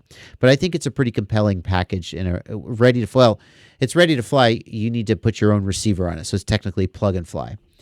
The Quad Questions QQ190 ready to fly is pretty good. It's got TBS hardware. It's a little bit, I don't know if they've updated the hardware since it came out. I think it's a little bit dated. Like, does it have F3 or an F4? I'd have to look that up. It's a little expensive, but the advantage is you don't have to solder to maintain the QQ190, so there's that. There's others. Those are two that I have experience with that come to mind. Let's see. John Carlton asks, can you go over how to adjust the trims with sticks instead of moving the trim tabs? Instead of adjust the trims with sticks. I don't know how to do that. I'm not sure what you mean. Do I have any experience with the Betaflight F4? I haven't built one. I've had one in my flight controller roundup. If there's it's okay. You can go check out my latest flight controller roundup if you want to know what I think of the Betaflight F4. Let's see. 4-in-1 ESC that's compatible with 6S and low KV. Flyboy, that's a good question. By low KV, I'm going to assume you mean like 1700 KV and not like 300 KV. But what's a 4-in-1? Guys in the chat can post this. What's a 4-in-1 that is compatible with 6S? I have a 4-in-1 on my ultimate shopping list, but the question is it 6S capable? If it is, then I'll recommend it to you. Let's see. So I like the Acon SEFM for 30 amp. Let's see, though, if it is 6S. I don't know if it's 6S rated. Let's see here. No, only 4S. Okay, never mind. Forget about that. Oh, Mikey FPV, he meant trimming the accelerometer. He didn't, I see. Trimming the accelerometer with sticks as the quad drifts. Yeah, so what you're talking about is in-flight accelerometer trim. So I made a video about how to adjust accelerometer trim by trimming, by landing. You land, and then you raise the... I'll use the Horus since it's not tangled up. What you do is you land... and then you raise the throttle all the way and you push the right stick in the direction you want to trim the accelerometer. There's also an in-flight method where you set up a mode where basically you flip a switch and then you hover the quad and release the switch and it trims the accelerometer. I'm not as big a fan of that one. I don't like the in-flight mode because I want to be able to just hit one click to the left, one click forward, as opposed to trying to hover in place and kind of constantly be adjusting it. Yeah, so I have a video about accelerometer trim. If you search, I'm going to make sure Joshua Bardwell accelerometer trim. That video is the second. It's called, actually, it's auto level calibration, calibrate and trim Betaflight tiny whoop accelerometer. So you can search for that video. Let's see. Willie FPV says my JBF4 current sensor is maxing out at 96 amps. Oh, I lost it. Where did it go?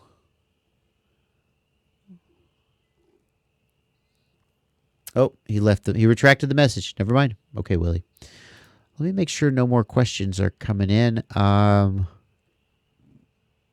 Sebastian Gramano asks on the Patreon, maybe this is too big for a straight answer, but from time to time, the quads I build on angle mode tend to drift, and the drift is exponential over time. All components are new. So Betaflight has an issue where sometimes on some boards, the accelerometer will drift over time. If you're in auto level mode and you find that it drifts over time, and then when you unplug and replug the battery, it fixes itself, that's the problem. The answer is, the fix is this. And this is what I think the fix is. Where's my USB cable? Hold on. You can go, hang on.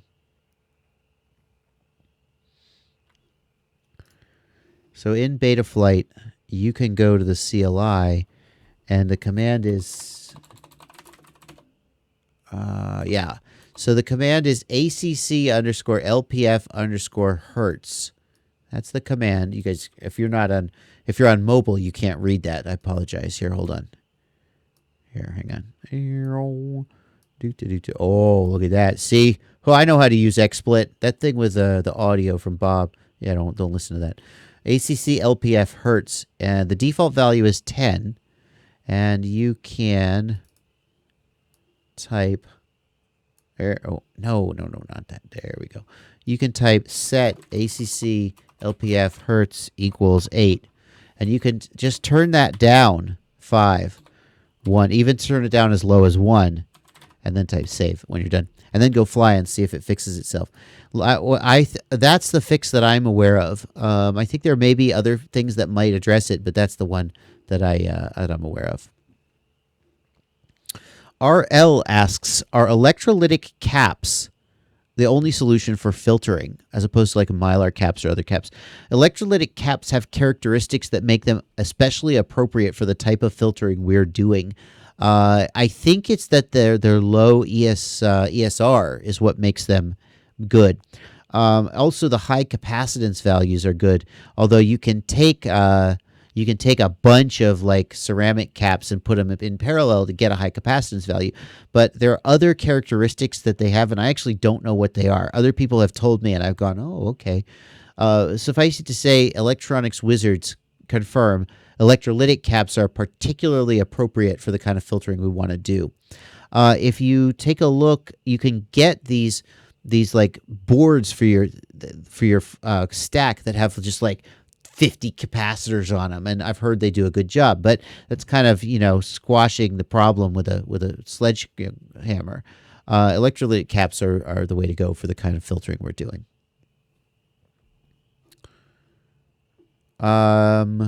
Let's see.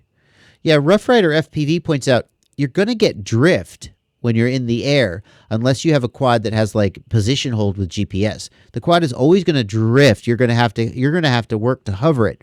What I mean though is he's in auto level mode, and and the quad auto levels. It starts out auto leveling correctly, but then slowly it continues to sort of tilt to the side. That's what I'm talking about. Okay. Have I seen anything about the Teco 32 amp 4-in-1 35 amp ESC? That's the from Holy Bro. Let me put a picture of that up. Here's the Holy Bro Tecos. Oops. Get in here. What? No results found. Hold on. Did I misspell it? Wow. Okay. I don't know why, but apparently it doesn't exist. Holy Bro still has it up. Do they still have it up? Yeah, okay. Well, I can't find it on Banggood, but Holy Bro's got it here. Let me show you guys. Oh, man. Hang on.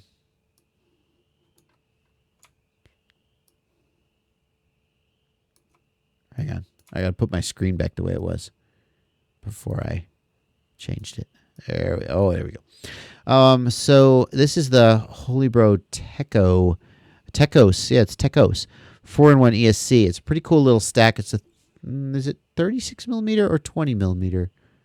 But it's a 4-in-1.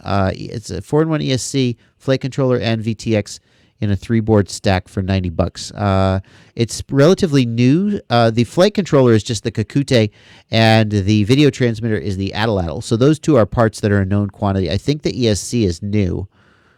Let's see. Yeah, it's a standard 36 millimeter stack. 90. That's on paper it seems pretty good. Just what you get for the price. It's totally integrated, but I really like that they've got the wires here instead of pins. I feel like pins sometimes maybe are not as reliable as a wire. They may wear out sooner. This has a little bit of give to it. It's got the soft-mounted gyro, so you don't need to worry about soft-mounting the board.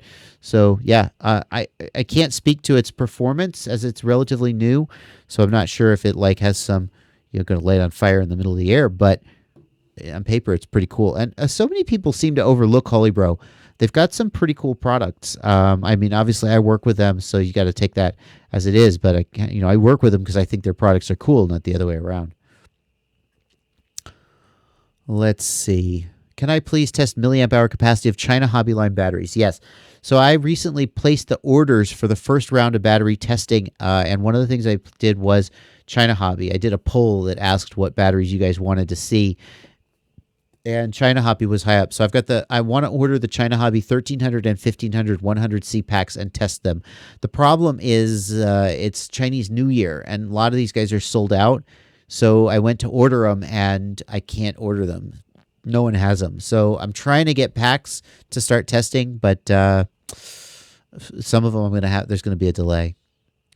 Aaron Allegria asks, does Ladrib really fly that low of an RC rate? Yeah.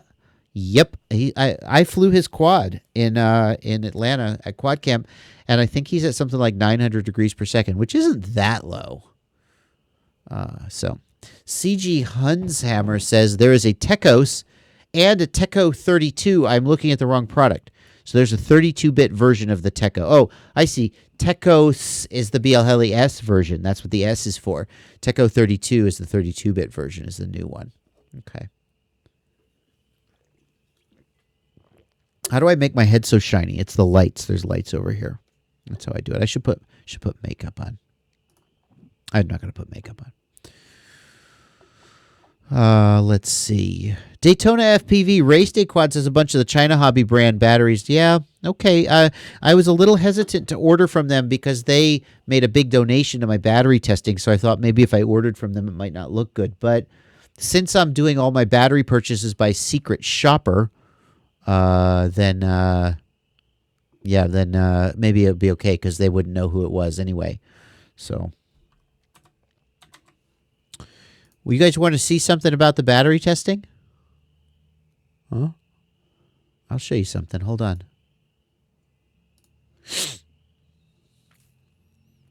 One second. Oh, yeah. So these results are not ready to release yet, but since we're on the live stream, I will I will show you guys.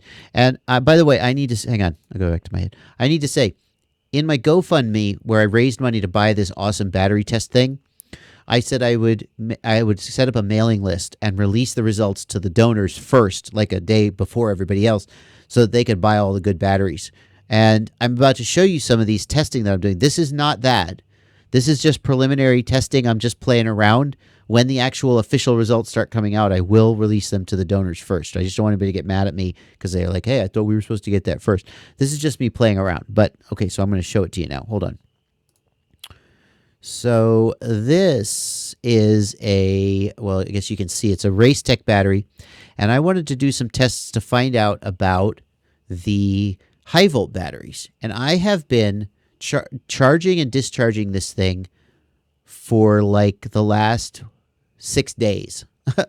And I am up to 38 charge and discharge cycles. And what I've been doing is I've been measuring the capacity and the performance and how it changes as it goes through these charge and discharge cycles. So let's start here. Hang on. I should make sure I can see the questions. Hang on, you guys. 1 second. There we go. Now I can see the questions too. Hey, Final Glide's here. Fine. Yeah, I didn't shake the batteries first.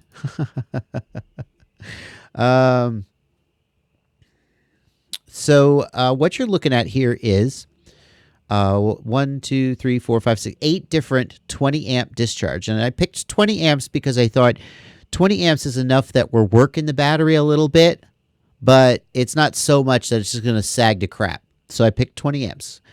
And what you can see here is this is all 8 of the individual discharge lines. Pretty consistent, huh? Now this is the first 10 discharges. Well, it's discharges 3 through 10. And we can see that they're pretty darn consistent. You know, if you look at the minutes, how long it was discharging, or the milliamp hours, you can't see milliamp hours on this chart, but yeah, pretty good. Okay, so and then what I did was I did a 50 amp discharge because I said to myself, if I just keep doing 20 amp discharges, maybe like a peak discharge hurts the battery in a different way than like a slower discharge. So then I did a single 50 amp discharge. And here's the first 50 amp discharge. And actually it did really well, honestly. So at 50 amps from full charge, and by the way, I did charge it to 4.35 volts per cell. This is high volt. It lasted 1.8 minutes. And, hold on. And it discharged, at 50 amps, it discharged 1.1500 milliamp hours in one go. So if I were to show you a 1500 milliamp hour pack that could hold 50 amps for its whole discharge, we'd consider that a pretty good pack. So that's kind of impressive. Then I did that some more. So I kept testing at 20 amps. I would do 10 rounds at 20 amps. Yes. I would do 10 rounds at 20 amps. And then I would do 50 amps. And you can see here, it's starting to degrade a little bit. It's dropping down the number of milliamp hours. You know, the 20 amp discharge is starting. So what I can do is this. Hold on. Open. No. Overlay. I'm going to overlay all of the 20 amp discharges on the same chart so you guys can see them all at once. This software is so cool. 20 amp discharge here. Oh, we got one bad one here. That was that one. We forget about that one. So you can see that this is like 30 different tests, 20 amp discharges. And you can see that it's really not losing much performance over the first 30 discharge cycles. It's really, here, go away. You go away as well. Pretty consistent, honestly. And if we change it, yeah, if we look at the milliamp hours, we can see it's between, let's see, 2.4 and 2.4. Hang on. Chart properties, milliamp hours. Yeah. So we can see This is 2.19 milliamp or amp hours, but to 2.2. It's really over. It's not showing much degradation at all. And then let me show you the results of the 50 amp testing. 50 amp discharge here. No. And this is all of the 50 amp tests.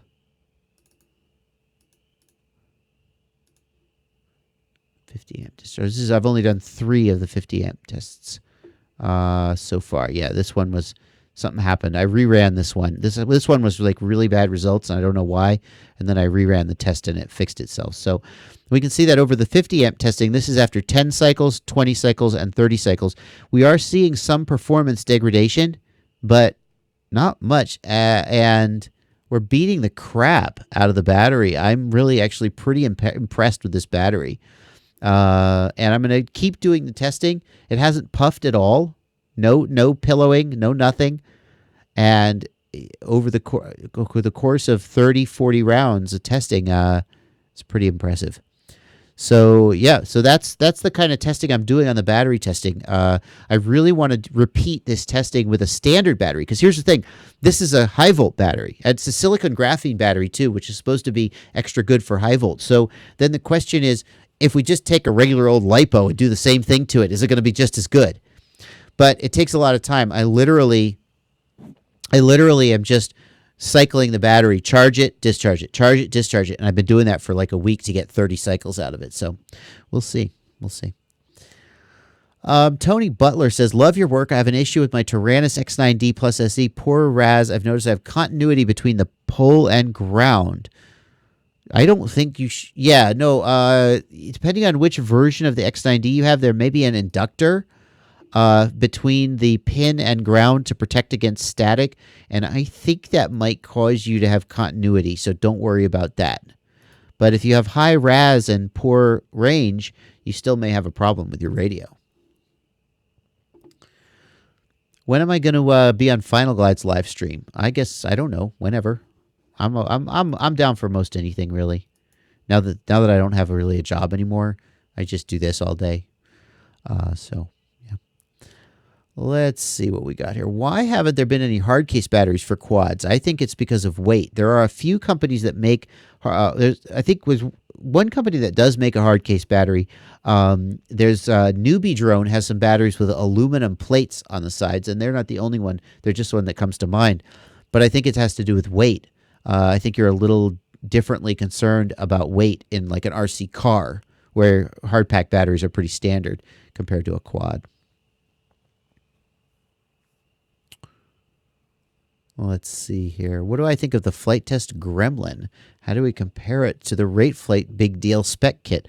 Well, I don't know about either of those, but that won't stop me from forming an opinion. So let's look at the flight test Gremlin and the Race Flight spec kit. Spec Racer. The Race Flight Big Deal. Is the Gremlin also a 3-inch? FT Gremlin Microquad. Hold on, I'll get the monitor up. Here's the FT Gremlin. I mean, flight test is pretty good. I hate these props already. I flew these are terrible props. The minute you get a 3-inch, you should go get some Avons. They're the best props. I flew them on 2-inch, but they're awesome props for this size quad. These are terrible props. I mean, it'll fly, but they're bad. I think it's really cute that this is kind of like a 3-inch, but with the similar shape to a big quad. So that's nice. This style of prop guard, it makes me think it's probably pretty heavy compared to regular prop guards. And it doesn't really protect the prop here, so that's kind of weird. Those are my first thoughts. Now let's get myself in trouble with the race flight guys. The 3-inch spec class quad kit. Oh, it looks pretty similar. Yeah. Those look like better props to start with, that's for sure. Hello. Go back. There you go. I mean, the equipment on the race flight one is really top notch. I can see that. The FT Gremlin I can't even see. The Power Pack G. So, yeah, so the Gremlin certainly looks like it's a lot cheaper. I mean, I'm not even sure they're really comparable, to tell you the truth, because they're in such different price category. Okay, well, there you go. You asked. Now I know. How long can you leave your packs fully charged before they start to degrade? Asks WCO3. The answer to that, so the guys over at LipoBench did a test where they left them fully charged, and they measured 5% reduction in performance after 30 days. What is reduction in performance? I'm not 100% sure, but if you think 5% over 30 days, there's your answer. I try not to leave them fully charged for more than a day or two at most. Then I put them into storage. So, what do I think of the Ready-Made RC LED tap? So that is this. For those of you who don't know, let's see if I can find it. Yeah, RGB LED tap. That is this product that is being asked about. This is pretty. I think it's pretty cool. Basically, it's a programmable LED that just in between two XT60s. So the idea is the guy who invented this, he brought it to me and said, hey, what do you think of this? And I said, you should take that to Ready-Made RC and they can help you get it made. And the idea is that you plug it into your XT60 on your battery, you plug it into your quad, and at a race you can easily add an LED to a quad that didn't have an LED so it can be seen. It's even, it's got solder pads to change the color. So I think it's pretty slick for $6. There have been some people who have reported it actually kind of breaking apart where it's soldered. And so that obviously is a bad thing. Some other people were saying that it was coming loose. And in which case if your XT60 is loose, you need to expand the prongs on your XT60. Just take a little screwdriver and stretch those prongs out a little bit. That'll fix it. Billy DFPV asks, have you gotten a set of EV200s to review? No, I haven't gotten those yet. They haven't sent them to me, so. Hyperbolic says, Hyperbolic suggests I was looking at the wrong flight test gremlin. There's a racing gremlin. Maybe it's more expensive. Yeah, well, there you go. How long would you recommend to discharge a LiPo? Invert FPV asks. Do you mean how long before I discharge it, or how long do I leave it discharging? I'm not 100% sure.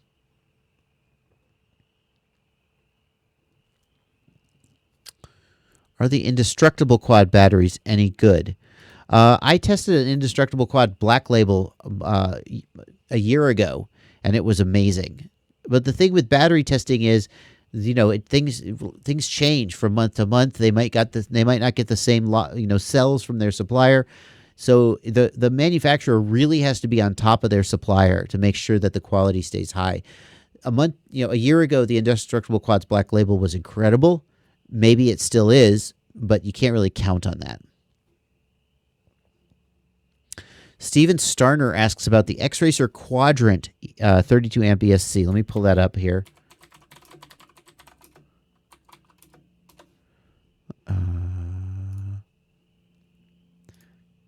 Oh, well, I'm sure Oscar won't mind the plug. There we go. I see. Okay, great.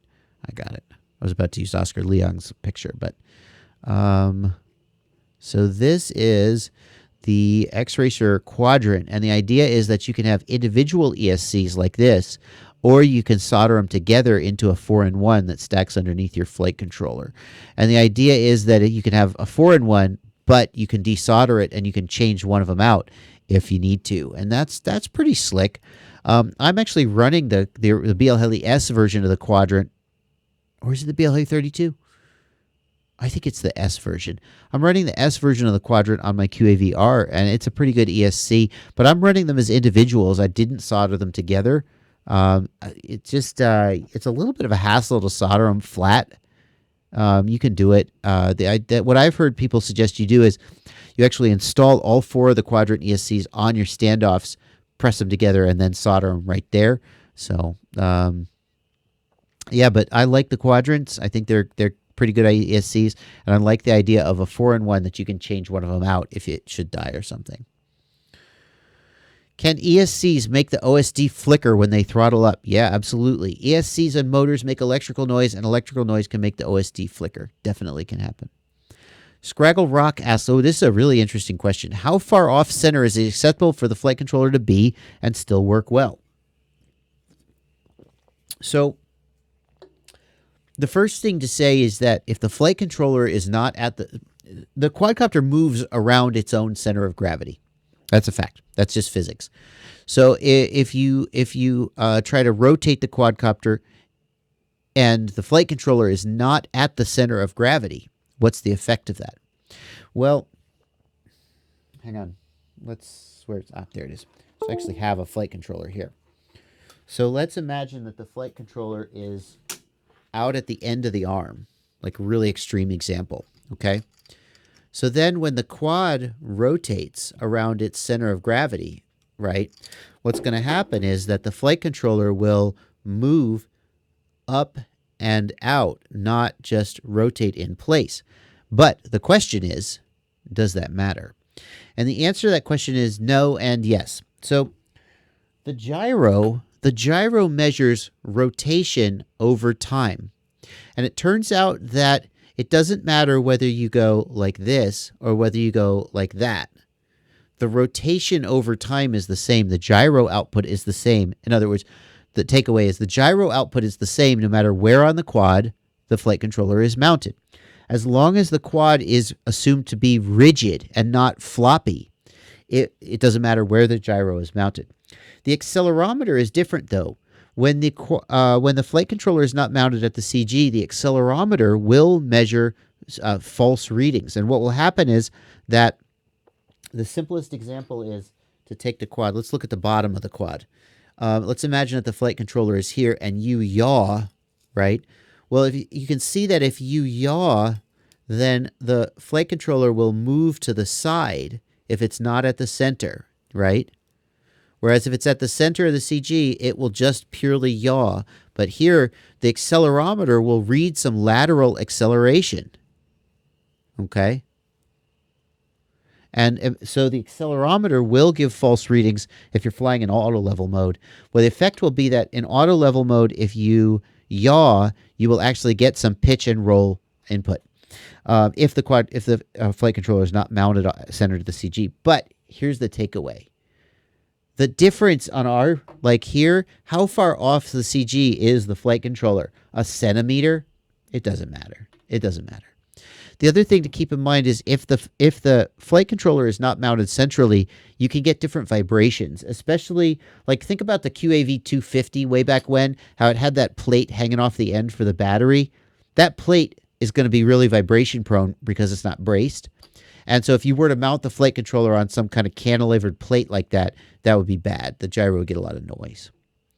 Farmer FPV says, don't tune your quad like Josh does if you want a real tune. Well, first of all, it's Joshua. Okay, Ua. And you can tune your quad however you want. If you don't like the way I tune, let's go. Come on, let's go. Transmitters it. I don't know. Let's see. Can ESC beeps light up a smoke stopper without having a short? Yep, they sure can. The smoke stopper lights up whenever current is flowing, and one way current can flow is if you've got a short, but current can also flow when the ESCs beep and they can cause it to light up. That doesn't mean anything. They're fine. Let me check this patrons thread to make sure. Oh yeah, there's more questions on my patrons thread. Let me make sure I take care of the guys who give me money. I mean, hey, it's the least I could do, right? Joseph D. Ford asks, will you be making an F7 board? And the answer to that is, because Betaflight doesn't run as fast on the F7 right now, I'm not as excited about it.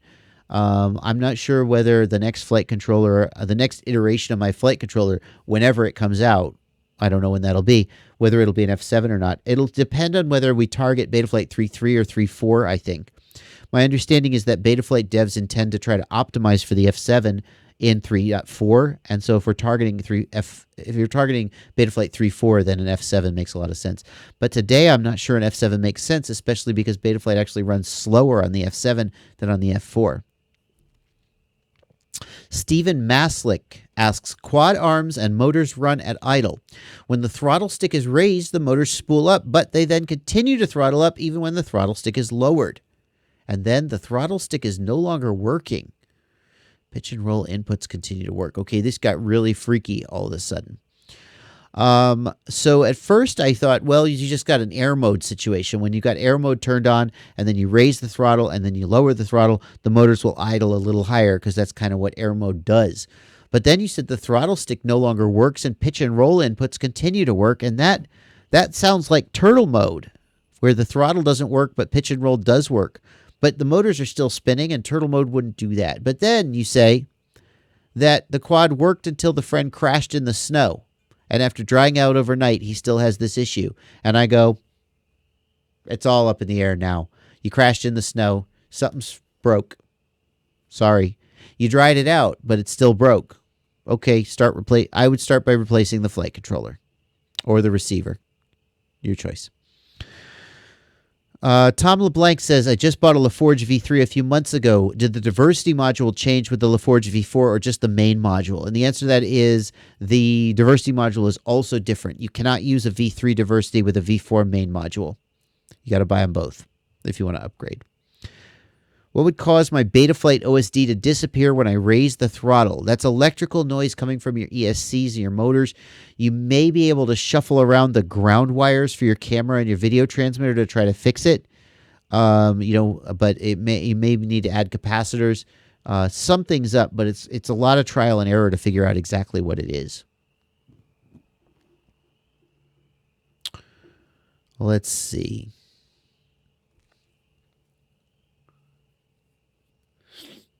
Let's see what we got here.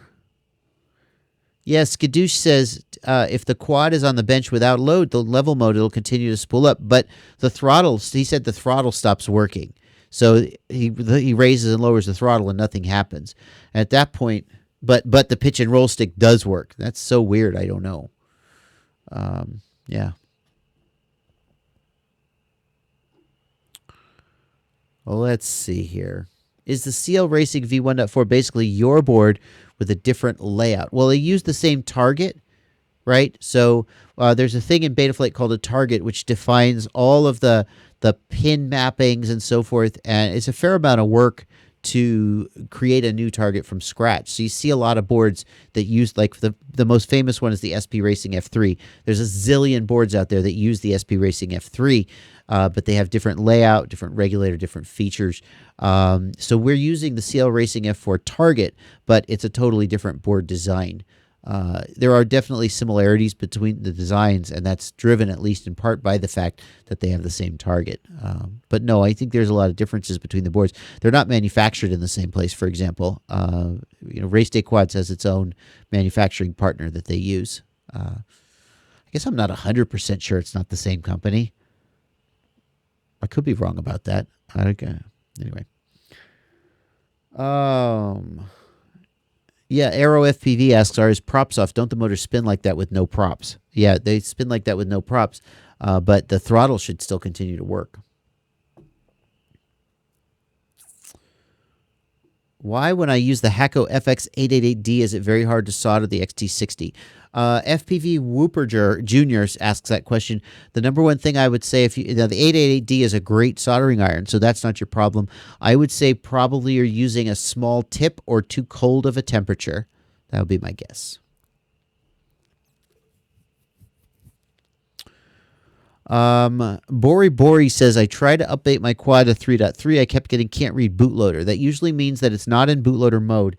In order to update the quad, you need to see DFU in the upper right hand corner where the pull down menu is to select the port. You need to see DFU up there. That'll indicate that the board is in bootloader mode. If you don't see that, what you need to do is download the Impulse RC driver fixer. Just Google search Impulse RC driver fixer, and then run that with your board in bootloader mode. It'll fix your drivers. And that's probably the issue. Let's see. I've lost your question. There's more to your question, but I've lost it, unfortunately. There we go. You say you try to boot it up with the bootloader pin, and now it doesn't want to turn on. So it's pretty hard to physically, to destroy your flight controller by flashing it. But if, the LEDs don't even turn on when you plug it into USB, it's probably just dead. So I don't know how it died, but it's probably dead. There was one here that I wanted to get that hang on. No hard feelings, Farmer FPV. Everybody's different. Everybody has different. How do you tune, Farmer FPV? Now I'm curious, but I don't know how we're going to have a conversation with this lag.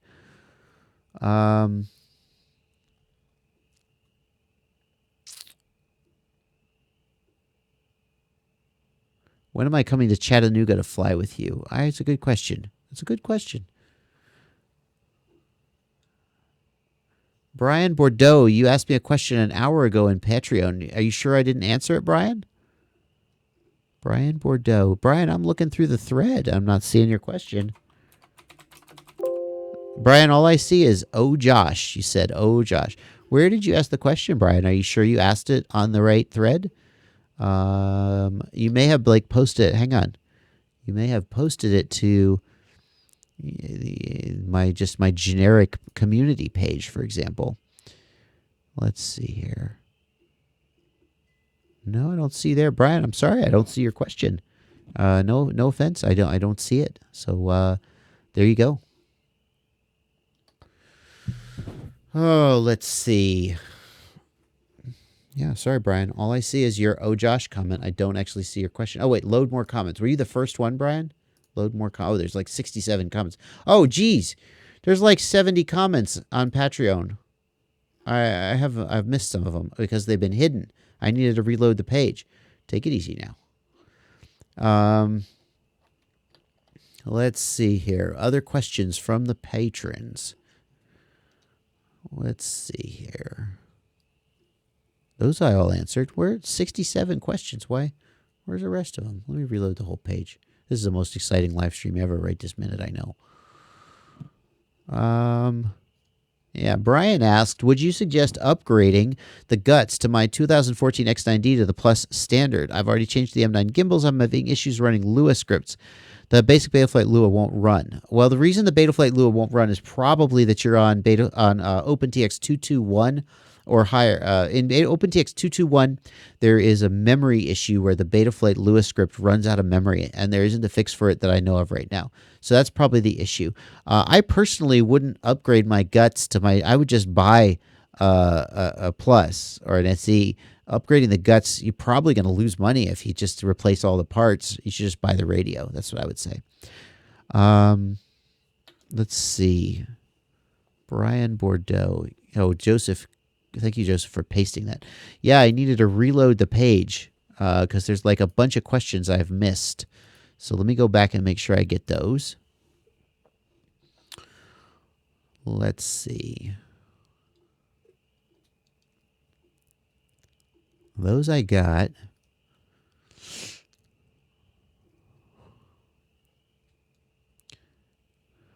Steve Reedling asks, since you found some utility from the tiny whoops and the 2-inch quads, can you imagine what the transformation of 7, 8, 9, 10-inch quads might look like going forward? I mean, obviously, it never pays to guess about these things, but I think we already are seeing the limits in the 7-inch quads. People are doing 7-inch acro, but it's like, it's not as acro-y as 6-inch.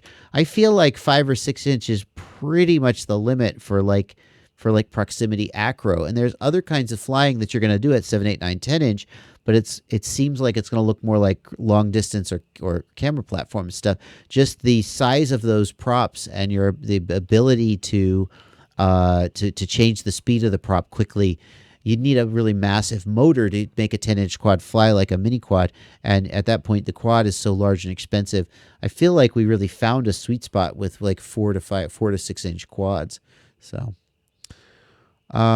let's see. What do I think of Hobby Wing X-Rotor 2405 motors? I haven't tried them. I would go look at miniquadtestbench.com and see if he had anything to say about them. That's what I do about all my motor questions. Herza asks, what would you suggest I do about breaking frames? I've broken a cheap Amazon frame, like $16. Well, that was your first mistake. You can fly a $16 frame, but don't be surprised when it breaks. I broke my frame, an arm and a sandwich plate on my iFlight XL5. Well, I mean, you crash enough and anything will break at the end of the day. What do you recommend I do to stop breaking frames, or should I just get good? Well, get good. We're all going to crash no matter how good we are, so we want to find durable frames that will hold up. And a cheap frame isn't necessarily not durable, but a well-designed frame, like, for example, like I've had really good luck with my Chameleon. Now, you can find pictures all over the internet of people breaking arms on their Chameleons. Anything will break if you crash it hard enough. When you sell a zillion frames, some of them will break. But I would look for frames that have a history of durability, and also if you care about replacing arms and replacing parts, look for frames that have spare parts available, or get good. Yeah. And then here's all the comments from the people when you couldn't talk to Bob, when I screwed up the audio. What's my Matthew Crandall asks, what's my recommendation for a flight controller and ESC that can handle 6S? Well, I don't know if you know this, but my flight controller can handle 6S, I'm obligated to say. So, you know, that's a good choice. As far as 6S ESCs, I have a high volt ESC on my shopping list, but I honestly am not much of a authority on 6S. I would go look at what the Catalyst Machine Works guys are using on their 6S Norris and just buy whatever they use. That's the bottom line. They know what they're talking about. Is it possible to set up smart audio if you replace on the Babyhawk R if you replace the receiver and the video transmitter? Does the flight controller support it with UARTs? That's a really good question. Let's see if we can figure the answer to that out. So it's the Maytech, the Babyhawk. What flight controller does the Babyhawk R have? Let's look. I think it's got the Emax Magnum. Okay, so then we'll search for Emax F3 Magnum. Here's the, oh, that's the F4 Magnum. So it has the F3 Magnum, but here's the F4 Magnum. Let's have a look at it anyway. See if we can find a pinout.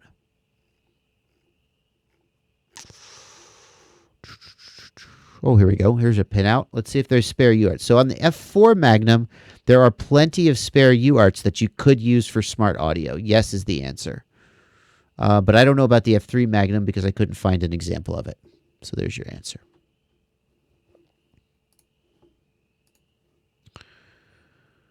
Let's see. I'm planning a new build, a Chameleon 5-inch frame with 2306, 2700 kV motors. Ouch. What ESC setup would you recommend? I would probably use a minimum 30 amp ESC on that setup, depending on the motors, of course, but I'm guessing a 2306, 2700 kV is going to be pretty hungry. So I'd take a 30 or 35 amp ESC, something that you felt pretty, something pretty solid. I'm a big fan of SpeedX ESCs. I think they're, you know, Ryan Harrell also recommends them. They're pretty bulletproof. They're pretty reliable. They're not the only good ESC out there, but when people ask me for a recommendation, that's kind of my go-to. Crossfire Micro. Ian Hemingway asks a really good question. Crossfire Micro is listed as a 4-channel receiver. Does that mean it can't run any switches, only throttle, pitch, yaw, and roll? Crossfire Micro uses like S-Bus, so it can do full whatever, 8/16 channels. It has 4 output pins. One is TX, one is RX, and there are 2 spare pins for other functions. But you get the full 16 channels. Don't worry about that. Nathan Oliver asks, what type of Crossfire videos will I be doing? Hey, the usual build, setup, etc. I really want to find out if Crossfire really feels as different as people say compared to S-Bus. I'm dying to find out. So,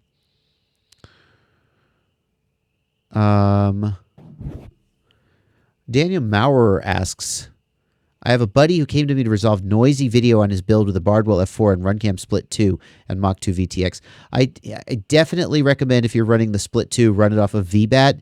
The Split 2 is really picky about video noise, and I've found best results running it off of VBAT, even though you would think you would run it off of 5 volts. Don't run the RunCam Split V1 off of VBAT, you'll fry it. But the Split V2 can take VBAT, and I recommend that's how you run it.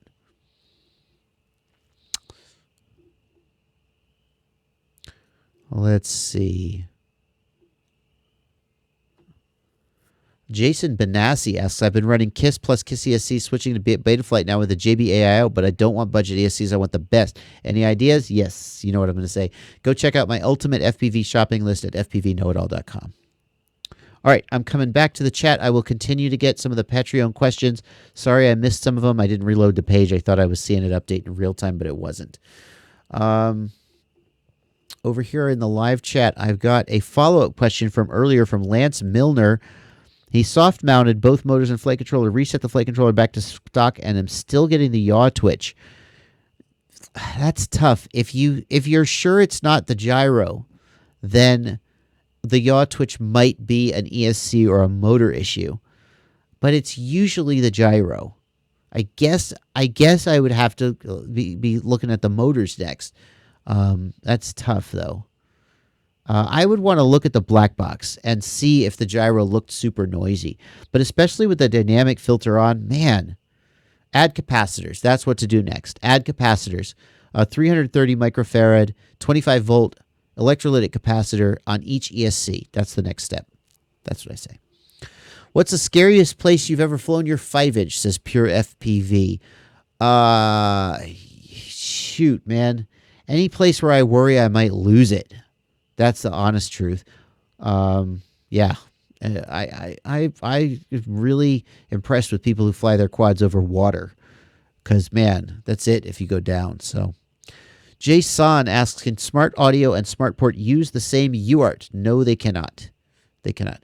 Betaflight only allows you to use one function per UART.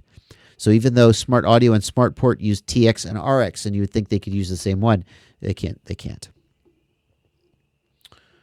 Can I explain what Smart Audio is? Yeah.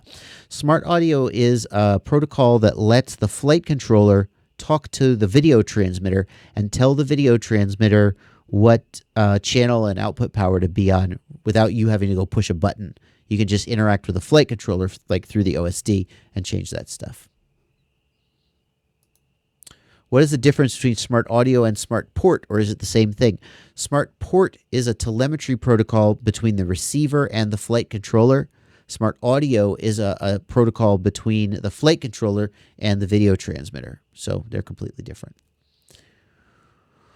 Now I'm going to say your name wrong. I've been saying it Chiotti, but it's actually Ciody, I think. FPV. Thoughts on balancing D-term and low-pass filtering when there's headroom left in the tune? So the nature of this the essence of this question is that the heat of the motors and the oscillation of the D-term limits how high you can raise your D gain. But the more filtering you have, the more you can raise D gain. So there's a balance there. I generally want to have the filtering as low as possible, and that makes me pull the D gain down. If I had to, I would rather like reduce the P gains to get rid of some D-term oscillation rather than have to sacrifice filtering. That being said, I find on most of my quads, on basically all of my quads, I can turn off the gyro notches, and then the quad flies great even if I don't turn off the D-term notch. So that's usually where I end up, with the gyro notches disabled, the D-term notch enabled, the dynamic notch going, and then I tweak P and D gains to get good performance, and I'm pretty happy at that point. Ciadi, thank you. I just assumed you were Italian. Maybe you are. Invert FPVS. What's the deal with the Tramp telemetry and that wand? Yeah, so the Tramp video transmitter has an NFC wand that you can use to change the settings. I think with Smart Audio or Tramp telemetry VTX remote control, there's a lot less reason to do that. But it's cool. The nice thing about the Tramp wand is that when you go to a race, the race director can lock out your video transmitter so you can't change the settings, and then they unlock it when you leave, so you can't possibly like accidentally change your channel or your output power.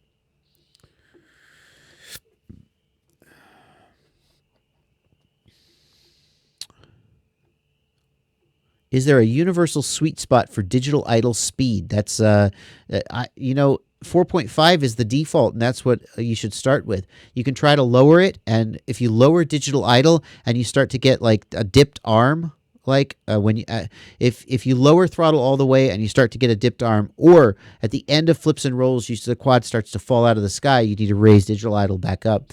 But 4.5 is the default, and it's a good place to start.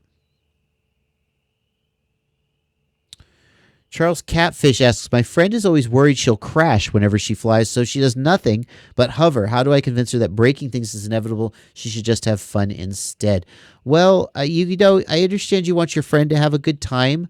Ultimately, she's going to progress at her own pace, and she should do what she feels comfortable with. If she's going to break her own quad, you know, she's the one who has to feel bad when she crashes it and breaks it, and when she's the one who has to buy the replacement gear afterwards. So she shouldn't do anything she's not comfortable with, and you should support her. And at the same time, don't push on her. Don't try to like, I need to convince her of this. What I would say is that some pilots are more timid than others. I'm a more conservative pilot than a lot of people who just go balls to the wall and just break things. I really hate to break my quads, although I love to get good footage. So sometimes I take the risk. I would suggest that somebody who is in her position fly in the simulator until they felt more comfortable doing tricks in real life. But eventually, you do just got to bite the bullet, and you're gonna crash, and that's just part of it. And if you don't have the budget to crash, then it's going to be hard to do a lot. But maybe she just likes to hover. But if she wants to get more confident, I say practice in the simulator till you feel more confident. That's what I would say. Going back to the Patreon page to try to catch up on all these questions I missed when I didn't reload the page. Oops. Yeah, I got some of them. Let's see. Joseph D. Ford points out that the Betaflight Lua script memory issue, the OpenTX memory issue, says it's fixed in OpenTX 2.2. Oh, that's good if that's true. Or load the 2 Lua options and it will work. I don't know what that means. What are your thoughts on the Shen drone's Ichabod? I don't know, but I'll give it a look, and I'll tell you what my thought is. Shen drone's Ichabod. I love Andy Shen's work. I love his quadcopters. I love his designs. He is a hell of a... I don't actually love every single one of his designs. Like, I look at some of them and go, not for me. But I think he's such a cool frame designer. I love his build logs also. So this is the Ichabod. It looks like it's set up for a full-size GoPro, holy mackerel, and presumably an FPV frame. That's something. Oh, look! Oh my God, are you kidding me? It fits the standard GoPro. Oh wow, the standard GoPro slot. That's something. Wow. Well, I'm getting a real flash to the past when we all used to hang our GoPro, Hero 3 Black off of our 7-inch tricopters. This is reminding me of one of those early designs. That's pretty slick. I don't know why. Yeah, the GoPro is. I mean, you're gonna break the GoPro, right? You're instantly gonna break it off because you're gonna destroy it. I mean, I guess that's not that different. It feels like this is way more likely to break the GoPro than a typical mini quad frame. It may not be true objectively. And it's putting all the weight up at the front. I guess the battery goes on the back like a QAV 250. And then what? The weight is so spread out. Like you would really, I think, want the battery centralized. But I think this tray here has to be for the battery, right? Show me one with the battery on. Yeah, there you go. So I guess this is like a 6-inch, not like a acro. It's a here we go. The greatest chase quad ever. Okay, now it makes sense. See, I wasn't really understanding the purpose of the quad. It's a chase quad. So the point is that you're chasing a mountain bike down a hill. It's not an acro quad, so it's designed to be stable and run a full-size GoPro so you can get really good chase footage. It seems like it does good at what it's designed for.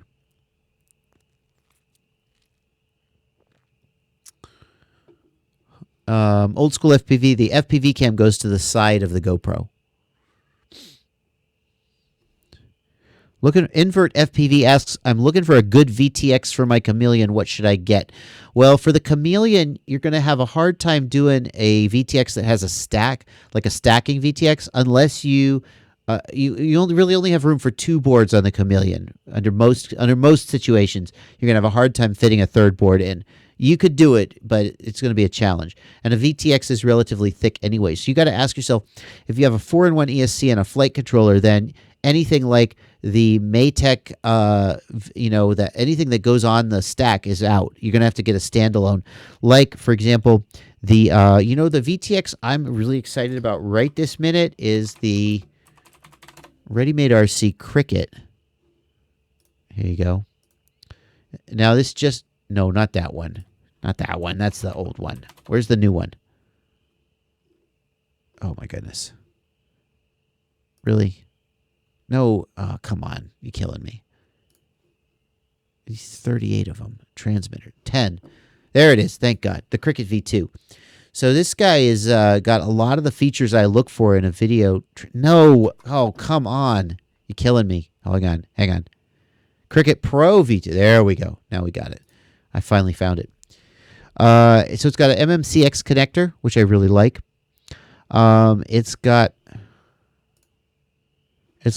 It supports smart audio or tramp telemetry, one of the two. So you can do VTX remote control, but it also has buttons if you want to press buttons, and it's got LEDs to show you what channel and band you're on if you don't have your goggles on or something and you just need to take a quick glance. It's got a microphone built in, very nice. This is a great way to do it. You can mount it on the stack. You see it's got the cutouts. I guess the Maytech is the same way, or you can do it standalone. These are some nice features that I like in a video transmitter. This is very similar to the Mach 2 in its feature set, but this one has a plug instead of solder pads, so some people are going to like that better. Yeah, so that's what I'm excited about right now. Does parallel charging batteries, asks Adam Garrett, one of my patrons, does parallel charging batteries degrade them faster than individually charging them? The answer to that is no, not inherently, but it can, because when you parallel charge, if you have a pack with one bad cell, it's going to pull down that same cell on all the other packs. So you got to really make sure that all your batteries are healthy before you start doing parallel charging, okay? If you plug an unhealthy pack in, it can damage all the other ones. And that if you make that mistake, then you can just ruin all the batteries. Over time, they can degrade them. So no, parallel charging doesn't inherently degrade them, but if you're not careful, it can degrade them. And of course, if you plug them in at the wrong voltage, then you'll light one of them on fire, and that, of course, will degrade them. Andrew Medley points out, for the guy who asked, the Magnum F3 only supports soft serial on LED. So you could do smart audio with soft serial on the LED strip pin.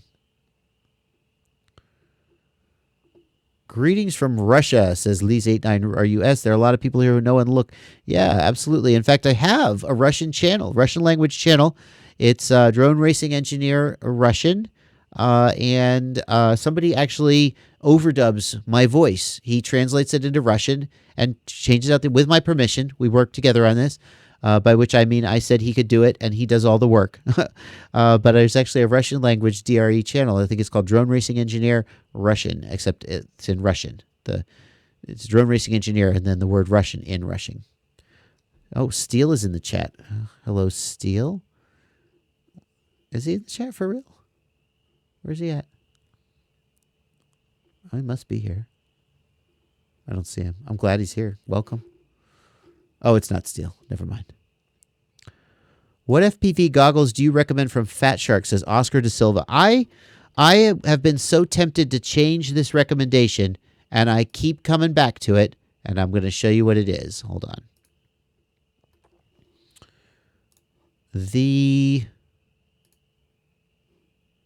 Where is it? There it is. The FPV goggles that I think are the best value, and you're going to hate this, some of you are going to hate this, is the Attitude V4 with the TrueD module in it. And that's what I have on my shopping list. I feel like the Attitude V4, I like a big 4:3 screen. That's just me. It's like saying, what's the best pizza? And I say anchovy. And you go, are you crazy? And I'm like, hey, I like anchovies. I don't actually like anchovies, but I like a big 4:3 screen. And so when I compare something like the Attitude V4 to something like the Commander, I think the Attitude V4 looks better. Even though it's lower resolution, I just like its screen better. So I think the Attitude V4 with the TrueD module is a sort of a good starter goggle. A lot of people don't feel that way. A lot of people. So the other one to look at is the Amway Commander. I have a video comparing the two of them, Amway Commander versus Attitude V4. You can search for it. The Commander is a really solid pick at a decent price point. However, it's just not as usable in terms of I like to be able to look at the module screen and push buttons and stuff. The Commander has a band scan in the goggles, but you don't have as much feedback as to what you're doing. The Commander is a really solid goggle and worth a look, but it's also got 69 screens. So if you're not running 69 cameras, you'll get a stretched view. So personally, I still like the Attitude, but the Commander is a good goggle as well. The SkyZone SkyOS V Plus is the other one, the Skyo 2S. Now, it's got a smaller screen, but it's a really solid goggle that a lot of people like as well. What causes yaw twitches? Asked Joseph Thomas. Yaw twitches are caused generally by electrical noise that gets to the gyro and causes the gyro to get bad data. So generally, the fix for yaw twitches is to either soft mount to eliminate physical vibration, and physical vibration is translated by the PID loop into electrical noise. So getting rid of physical vibration helps solve electrical noise. And then the other thing you can do to get rid of electrical noise is to add a capacitor to the ESCs. The best practice, in my opinion, is like a 330 or 220 microfarad, 25 volt for 4S, 25 volt electrolytic capacitor on each of the 4 ESCs. If you have an all-in-one ESC, get something like a 480 or 1000 microfarad and put it on the power pads. But having it on the individual ESCs works better if you have individual ESCs. License to Drive, welcome. I didn't start early, exactly. Welcome to the people who are starting to show up for my scheduled 11 p.m. live stream. I'll say this a few times. What happened is I scheduled it for 8 p.m. Pacific by accident. But at 8 p.m. Eastern, some people were here, and they said, hey, we're here for the live stream. And I felt so bad that I've been streaming since 8 p.m. I've been streaming for almost 3 hours now. So I'm still going to keep streaming for all you guys who showed up at 11 when it's actually scheduled. I apologize for messing that up, and you can go back and watch the DVR. Okay. Let's see what we got here. I'm going to go back. Am I missing any questions on my Patreon page? So Joseph D. Ford is telling us the fix for the Betaflight, the issue with the Betaflight Lua script and the OpenTX out of memory. What Joseph Ford, thank you, Joseph, he's telling us that what we need to do is we need to check No Heli, Lua, and Lua C. And he says that works. Okay. Well, good. Kid FPV says, when does this end? 24-hour live stream. I don't know, man. I got to give you guys who showed up at the scheduled time at least an hour, but that'll be 4 hours for me. So we'll see how that goes. But we're just doing our thing. You know. I don't think I'm going to go for 24 hours, though. That seems unlikely. Hey, all the people from Europe who complained about me not doing it at a good time for them, you know, now that it starts at 11, it's still the middle of the night. So, yeah.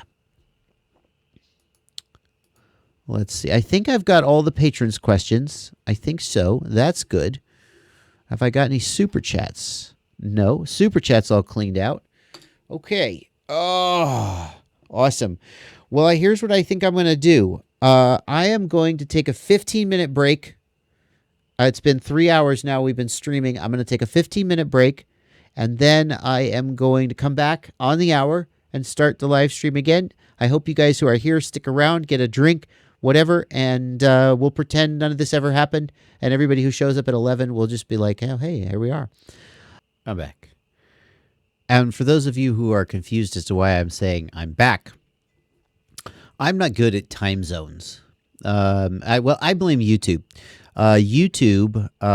When I created this live event, I set it for 8 p.m. and I assumed that YouTube would know I meant my time zone like it usually does, but it set it for 8 p.m. Pacific, which is 11 p.m. Eastern, which is what time it is now. So I showed up at 8 p.m. Eastern, and there were a few people in the room, and I said, well, shoot, the event says 11 p.m., and I said, well, the only one thing to do, and that's to just start streaming at 8 p.m. and keep going. So I've been streaming for about 3 hours now, and it was good. I'm sorry you missed it. You can go back and watch the DVR, and now we're starting the stream again. I shouldn't be muted. Kid FPV, you're muted. I swear to God, I see it bouncing. Oh, my gosh. You guys tell me I haven't had a technical here. You scare me. No. I see it. I hear it coming out of the stream. No, I'm not muted. You're muted. Don't screw with me like that, Kid FPV. Anyway. So here I am, and we're starting the stream again for the first time, for the second time, and I don't know how long we're gonna go. If I do another 2 hours, like I usually do 2 hours, I said, look, these guys are gonna show up. Some people over are getting up at like 5 in the morning to come see me stream at the time I said it would be. So if you guys show up at 11, I gotta put in like a good hour, but it'll be midnight for me then, and we'll see how it goes. But yeah, anyway, so. Yeah, thank you. So here's what we're gonna do. We're gonna answer questions. I'm answering questions from everybody. I'm answering questions from the chat, of course. I'm answering questions from the super chat. The super chat is you click that little $sign. It's a $sign for me. I assume for you guys it's a euro or something. Down at the bottom of the chat where you normally hit enter, you can throw me $1, $2, $5. Why do people? Let me ask you this: why do people super chat the gaming channels so freaking big? Like, what are they? I watch these gaming channels on YouTube, and people super chat them $50, $100, and I'm like, what? What is it about them that I don't? How do I get some of that action? But anyway, if you could send me a super chat, it pulls your question aside into a separate window to make sure I don't miss it, get lost in the shuffle. I'm also got a thread over on my Patreon page, patreon.com. Look for Joshua Bardwell, and I'm taking questions over there as well. So. And I saw some questions I want to get here in the chat. I'm scrolling back through the chat now, looking for some of these questions. Dario Matic asks, do people use image stabilization when recording FPV video, or does it make it look worse? So I don't use image stabilization on my GoPro when I'm flying acro. I think that I want to see it's like I might not use auto tune if I was a singer. I want to see what the quad is doing. I want to show you guys what I'm capable of doing, and I feel like image stabilization cheats that a little bit. But I'm not down on anybody who uses it. Just I don't prefer to do it. The other thing is, with image stabilization on, after you land the quad, sometimes the image will go. The last little bit of stabilization will sort of neutralize, and I think that's pretty distracting. Some people have said that they use it for cinema style flying, like really smooth flying, in which case, yeah, do whatever you need to get what you need. So yeah, that's the best way to get stable footage, is to have a stable quad. Mach 2. Jason asks, for the Mach 2, is the output even close to 800 milliwatts? So Jason, I actually have an Immersion RC output tester, power meter from Immersion RC. The problem is that the Immersion RC power meter is accurate, but it comes with a 30 dB resistor, a power resistor, and it's not calibrated. So there's no way to know if the power reading is accurate. You can compare two things relative to each other, but you can't get an absolute number out of it. So unfortunately, there's no way for me to answer that question, even though I have an Immersion RC power meter, unless I was to buy a calibrated resistor, which I've thought about doing, but they're kind of expensive, and I'm not sure it's worth it. So I don't have an answer for that. Yeah. How to life. What's a tip to improve fast? Well, I'll tell you this. I saw a video Mr. Steele posted just recently. It showed up in my feed. Yes, I do subscribe to Mr. Steele. Some people might be surprised to hear that. And he had tips for improving fast or something like that. So I actually didn't watch the video because I'm already as good as I need to be. I don't need to improve. I'm good. I didn't end up watching the video, but I saw it in my feed, and maybe you should go check that out. He's a good pilot. He probably has some good tips. I would say the number one tip for improving is stick time. If you look at guys who started out, we all know these guys, and I've seen them come through Knoxville. You meet this guy, and it's his first day flying, and he's a total noob, and he crashes a lot. And like 6 months later, he's just 3 times faster than everybody else on the course. You're like, what happened? And usually that guy is like 14 years old. I'm talking about Evan Turner. That guy's so fast. I remember he showed up one day 2 years ago. He showed up at this. We never met him. He was just this kid who showed up, and he flew like 3D planes, and he had a quad, and he was pretty good, but he wasn't spectacular. And now I would argue he's one of the fastest, if not the fastest pilot in the world. And I know you guys are going to say, yeah, Thomas Bidamata beat him at Sebring. But I don't know if now I'm on a total tangent. Sorry, I'll get back to the question. Yeah, BMS Webb Thomas beat Evan at Sebring. It's true, but he beat him because Evan had a false start on the previous heat, and Evan got a 1-lap penalty. So Evan started the race 1 lap behind the field and nearly lapped the entire field, and then lost the race because he failed to lap the entire field. He only almost lapped the entire field. So I would say he's pretty fast, is all I'm saying. So I'm talking shit about racers now. Sorry. My point is that he showed up, and then he got real fast, real good, and it's because he's 14 years old, and kids learn fast, and you kids. Anyway, stick time is the answer. Get stick time. Practice in the simulator. Practice in real life. You gotta love it. You gotta want it. And the more time you spend flying, the better you're gonna get. There's another pilot who I won't name. He started out as not a great pilot, and he is a much better pilot now, but like wouldn't knock your socks off. But he's just so enthusiastic about it. He flies all the time. He loves flying. He gets better, and you get better faster by flying. If you really want to get better, though, they say in when you're learning a musical instrument, just because you're playing the instrument doesn't mean you're practicing. You could just be doing stuff you're already good at, or doing stuff that trains bad habits. So if you really want to get better, you got to do it in a methodical way. You got to try to find things that you're bad at and get good at them. You got to look at what other people are doing and try and learn from them and emulate them. And that's no different than any other discipline. But honestly, just stick time is the real answer.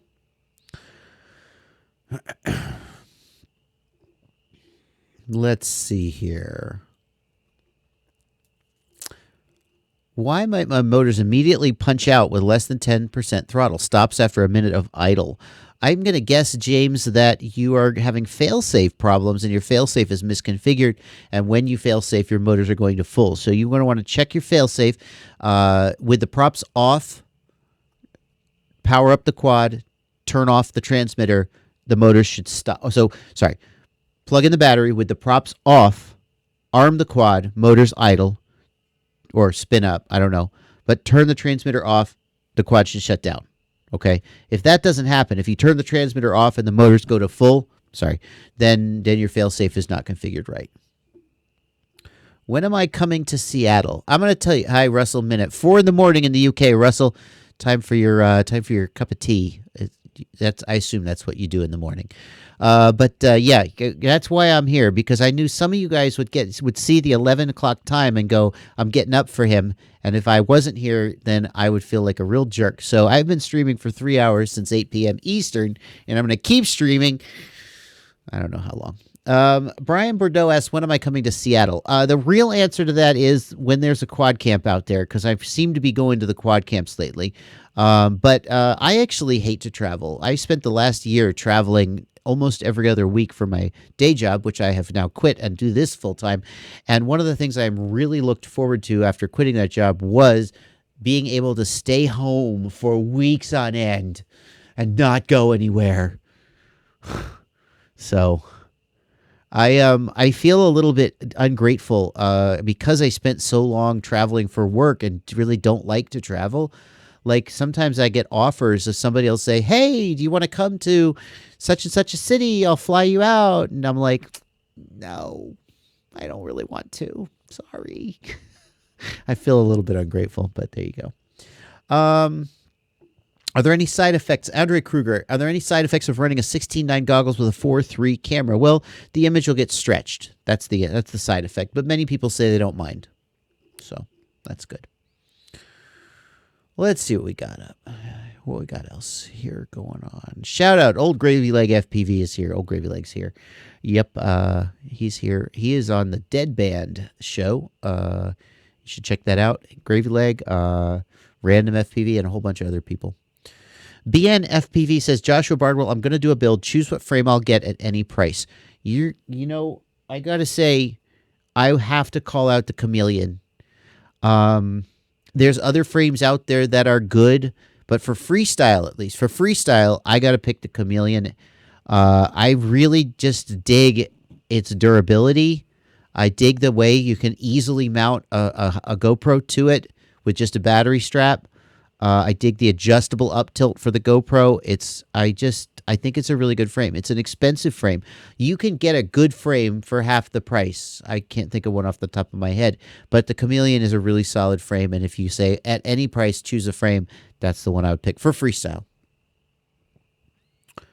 Yep, Dennis Kidder just put 16 volts to the current sensor pad on my Omnibus. It won't turn on. I think you fried it. If you put volts where it don't supposed to go and now it won't turn on, I'm sorry you fried it. Yeah, sorry. Yep. CBX FPV, thank you. Thank you for all you do. And at the current moment, it's giving me $5. Thank you for that. Okay, Steve Riedling over on my Patreon asks, and I'm glad you brought this up, Steve. So when I was in Atlanta over, I think it was New Year's, I flew with Wild Willie FPV, and I noticed he flies at super low up tilt. He flies like at 20, I would say 20 to 25 degrees up tilt. I mean, I just eyeballed it. And I tried that today. I've flown with about 30, 35 degrees up tilt for a long time now. And I tried lower up tilt, and I got to say, I really liked it. I had to pitch forward just a little bit to get speed. Otherwise, I would go slower. But I feel like I really liked how the rolls got a little bit more axial, I like to call it. The thing is, when you have up tilt on your quad, so here you've got up tilt. When you roll, the quad rolls about its own axis and the camera swings around and is looking at the ground if you got a ton of up tilt. So the less up tilt you have, the more the horizon stays centered when you roll. And I really liked it. I really did. And you know, I was having so much trouble doing the juicy flick in my video where I learned Willie was teaching me to flick. Something about the lower up tilt, all of a sudden I can flick now. And I think I know what it is, but I'm not sure. But I think it's that when you have a ton of up tilt and you go inverted to look back, you have to go even more inverted to look back. Whereas the less up tilt you have, the flatter you are. I don't know, but there you go. It seems easier. So right now I'm at. I mean, I still feel like that's at least 25 degrees, maybe 30. Hang on. I can tell you, actually. Hang on. Because I think the accelerometer's on this. It may not be. Hang on. Let's see if the accelerometer's on. Here's a trick. Is the accelerometer on? That's the first question. Ah, come on. There you go. No, it's off. Okay, hold on. I got to turn the accelerometer on. I'm going to show you a trick for finding your camera up tilt. I made a video about this years ago. It's so funny that I can even say that. But come on, connect. Most exciting live stream ever. Configuration. Accelerometer enabled. Save and reboot. Okay. Connect. Now watch. What you do is you take your quad and you hold it until the camera is level, right? So you're eyeballing the camera and you just eyeball when it's level with the horizon. And then in here you look at the pitch angle. See right here, the pitch angle? And that shows you what the up tilt angle is. So it looks like I am. That doesn't seem right at all. Hang on. Is it calibrated? No, it's not calibrated. Hold on. Let me calibrate it. I thought that had to be way off.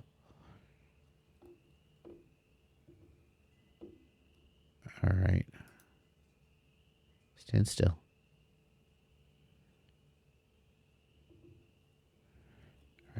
It's still not quite right, but it looks like it is around. Yeah, it can't be 40 degrees, can it? That doesn't seem right. 35 degrees. Well, what was I at?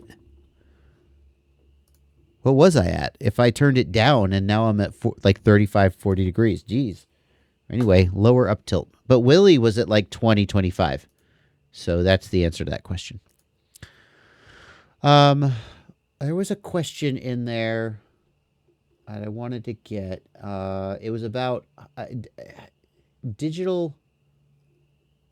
Where is it? Why isn't anyone? Stefan asks, why isn't anyone developing a higher definition analog FPV system like rolling their own video standard? So here, Stefan, the answer to that is that to go to a digital systems add latency. Low latency digital systems are expensive and heavy. And this is just a sort of a nut that nobody has managed to crack yet technologically. And you're like, well, how hard could it be? Well, apparently pretty hard because nobody's done it. Part of the reason is that the FPV market is not actually that big. Part of the reason is we're using these commodity modules, these commodity electronics modules that can transmit, or generate NTSC signals or PAL signals or whatever, and there just aren't modules that are appropriate for mini quads that do the kind of digital stuff we need. We actually have really weird needs. Like there is broadcast quality, low latency, wireless, high definition systems, and they're made for production, for television production and stage production. And, they have a box this big. Well, that's no good for us. So actually doing this is a real technological challenge. But here's what I wonder, and I wonder why, look, I don't need 1080p. Can I just have a good rock solid digital 480p, but I don't have, analog channels? And apparently, I don't know. I can tell you that over on his Patreon, Bruce RC Model Reviews he's trying to build a digital standard definition wireless system. And on some level, I'm like, sure, yeah. Good luck with that. Nobody else can do it, but you can. But then again, he's actually, maybe he can. He's actually a pretty smart guy. So maybe he'll be the first to do it. And if he does, I'll be the first to let you guys know. So, let's see here. Dennis Kidder, what flight controller would you recommend for a 6-inch? So I'll plug my website, fpvknowitall.com. At that website, there is the ultimate FPV shopping list, and it's got all of my product recommendations, including flight controllers. And there's no specific flight controller for a 6-inch. Just pick one that you like.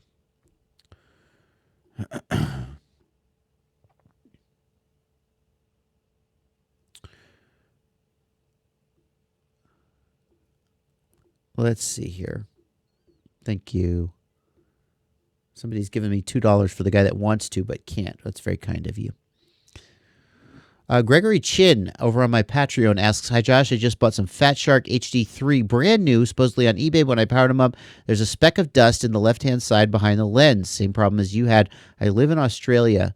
Not sure if there's a service agent here, so I guess I need to send them back to the USA for repair, or should I do what you did? Well, he says he's a mechanic, so he knows how to pull shit apart. If you feel confident pulling shit apart and putting it back together again, I say go for it. I personally would not send them all the way back to the USA, just to have Fat Shark open them up and blow a piece of dust out. But if you ruin them, then that's on you. So there you go. But yeah, if you are reasonably mechanically inclined and you watch my video where I open my goggles up, just be really slow and careful not to pull the ribbon cables. That's one of the number one things you can break. And then when you open up the lens module, do it in like a clean room, not like a literal clean room, but don't get more dust in there. Don't go crazy with compressed air. Be real gentle with a buffer and get it out of there. Yeah. Let's see. Any info about the upcoming FreeSky X-Lite? Will you be getting one to test? I don't know if so X-Lite, let me show you guys a picture of this. You're going to love this. I have a story to tell about this after I show you the picture. The FreeSky X-Lite is this radio. Oh, look at this. That's a FreeSky radio that is coming, and a little birdie told me that was released on Free Sky's Instagram, but in February. A little birdie told me that was not supposed to be released until after Chinese New Year, and somebody accidentally let it slip on the Instagram, and now everybody knows about it. So it's apparently it's like you can see these are not renders; these are like this actual product. And it's a new transmitter from Free Sky. It looks kind of like an Xbox controller. Even got a D-pad down here. Isn't that cute? It's interesting. I would love to review it. I know you guys are going to be interested in it.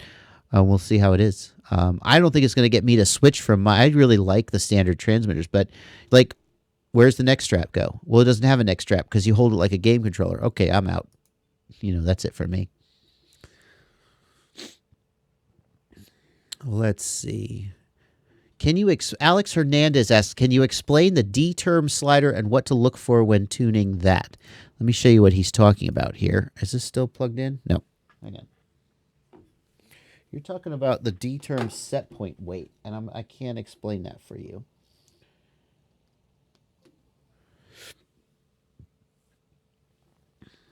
Let me just connect up here and show everybody what you're talking about. Here in the PID tuning tab, we've got the D-term set point weight. Then there's a slider that goes from 0 to 2.55 or 255. So here is what the D-term set point weight is. Set point weight controls how aggressively the D-term responds when you are moving the transmitter stick. So going over to this transmitter, it's not when you're deflecting the stick. Set point weight is having no effect at this moment in time, nor now. It is while the stick is deflecting or returning to center, set point weight comes into play. And set point weight basically causes that to be sharper. A higher set point weight means the quad responds sharper when you deflect the stick and when you return the stick to center. So pilots who want a really soft, smooth style of flight may prefer a lower set point weight. Pilots who want a really sharp and responsive style of flight may prefer a higher set point weight. Some people call set point weight of 255 ninja mode because the quad feels super connected. Every little stick movement you make translates to the quad. But the problem is that can make for worse flight and actually kind of twitchy flight. So some people don't like the set point weight being too high. A high set point weight can result in bounce back at the end of sharp moves like flips and rolls.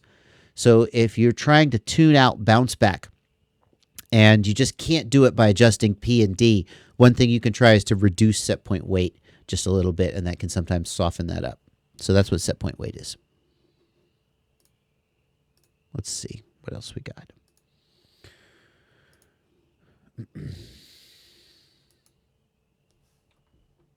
License to Drive gives a tip for a clean room. Use your bathroom.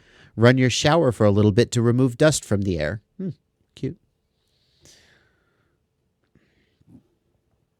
Let's see. Going back to the Patreon, make sure I get the questions from the patrons. Any info? You got the X-Lite. I got that. Hi again, Joshua. I have an Omnibus F4 Pro corner with the ICM gyro, and I'm struggling with mid-throttle oscillations. The board isn't soft-mounted, which people are telling me to do, but I'm reluctant to soft-mount a board that already has a soft-mounted gyro. I agree with you there. If you've got a soft-mounted gyro, you probably shouldn't have to soft-mount the board. It might help, but I probably wouldn't go there. If you've soft-mounted the gyro and you're still getting mid-throttle oscillations, the next thing I would do is install capacitors. Install a 330 microfarad, 25 for 4S, 25 volts is fine. So 330 microfarad, 25 volt electrolytic capacitor on each of the 4 motor pads, the ESC pads. And that will hopefully clean up your mid-throttle oscillations. If not, then throw it in a fire and give up.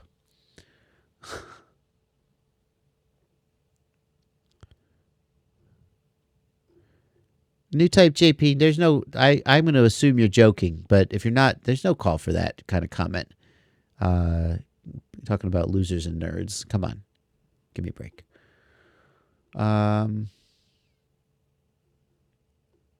Let's see here. What other questions have we got? Oh, Daniel Blumenfeld, thank you for reposting your question. Daniel Blumenfeld is asking about the OcuSync. The OcuSync. I have a DJI OcuSync, and I am working on a review of it. I just want it to be a good review. There was a time when I would have just pushed a review out when it was not quite done, just in the interest of getting the video done. But now that this is my full-time job, I'm trying to hold myself to a higher standard. So I have the DJI OcuSync transmitter and the Goggles RE, but I can give you guys my quick thoughts about it. So first of all, hold on.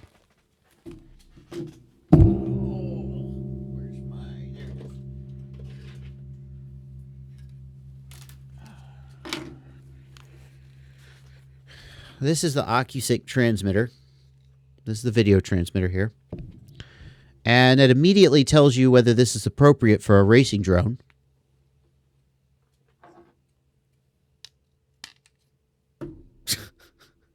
So I'm going to go with no. I will say that the image quality from the camera is amazing. It really is good looking. I saw a Connex Pro site. I saw Paul Nerkeles. He let me try his Connex Pro site, and I was not that impressed with the camera, to be honest with you. I mean, it was high resolution, but the actual image quality I didn't think was very good in terms of light handling. This camera looks amazing. The range is, I didn't do a real range test, but it was good. But the other problem is that the antennas, I don't have the antennas here. The antennas need to be mounted like 30 millimeters, 3 centimeters from each other or something in parallel. And so on a mini quad, it's going to be real hard to find a place to correctly mount the antennas. So OcuSync transmitter is pretty cool. I think maybe for like a wing, it would be pretty cool. Or maybe a bigger size quad, but not for racing. So that's what I think of that. I'm working on the review. I'm going to get it out when the time is right. Let's see.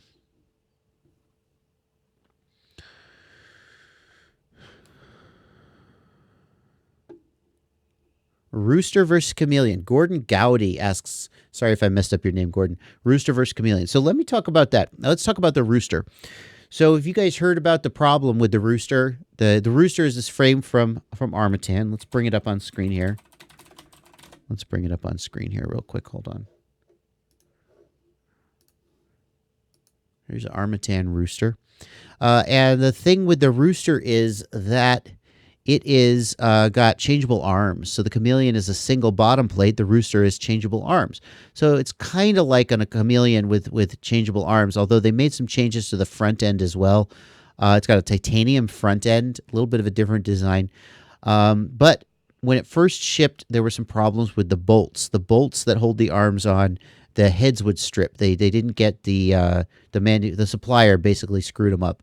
So they shipped new bolts. And the next thing, people are complaining about the arms. If you grab the arms and you move the arms are not absolutely rock steady. And the reason for that is that it's held on with just 2 screws, and there's just not enough leverage, I guess. I mean, if you really crank it down, I suppose they'll probably hold. But people are really up in arms about this. And obviously, it's your frame and it's your money, and if you're up in arms about it, that's on you. In terms of flight performance, the arm moving by 1 millimeter or whatever, the arm not being like totally perfectly square, it's not going to affect anything. So I think the answer to this is that if you want a Rooster, you accept the fact that if it takes a good whack, the arm may move a tiny bit. And if you want a quad with an absolutely perfect layout and the arms will never move, you get a Chameleon.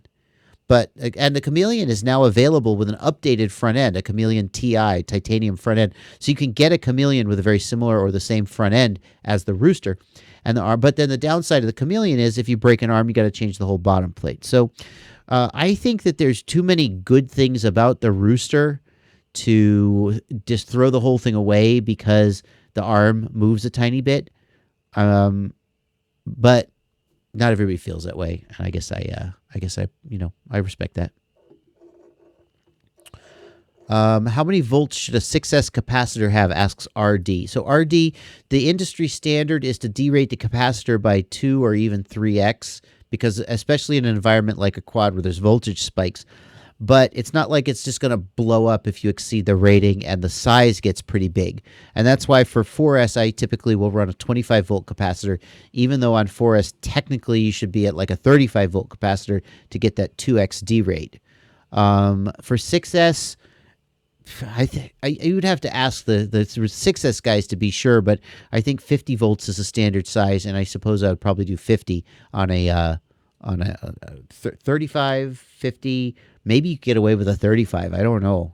I think I'd probably pick 50. But if like Matty Augustine said, nah, he uses 35. He didn't say that, but if he did, I'd go, okay, well, he clearly knows what he's talking about. DHard01 says, recently I've been breaking balance charging connectors on batteries. Any ideas, JB? Yeah. Here's what I do. I got to get up again. Hang on.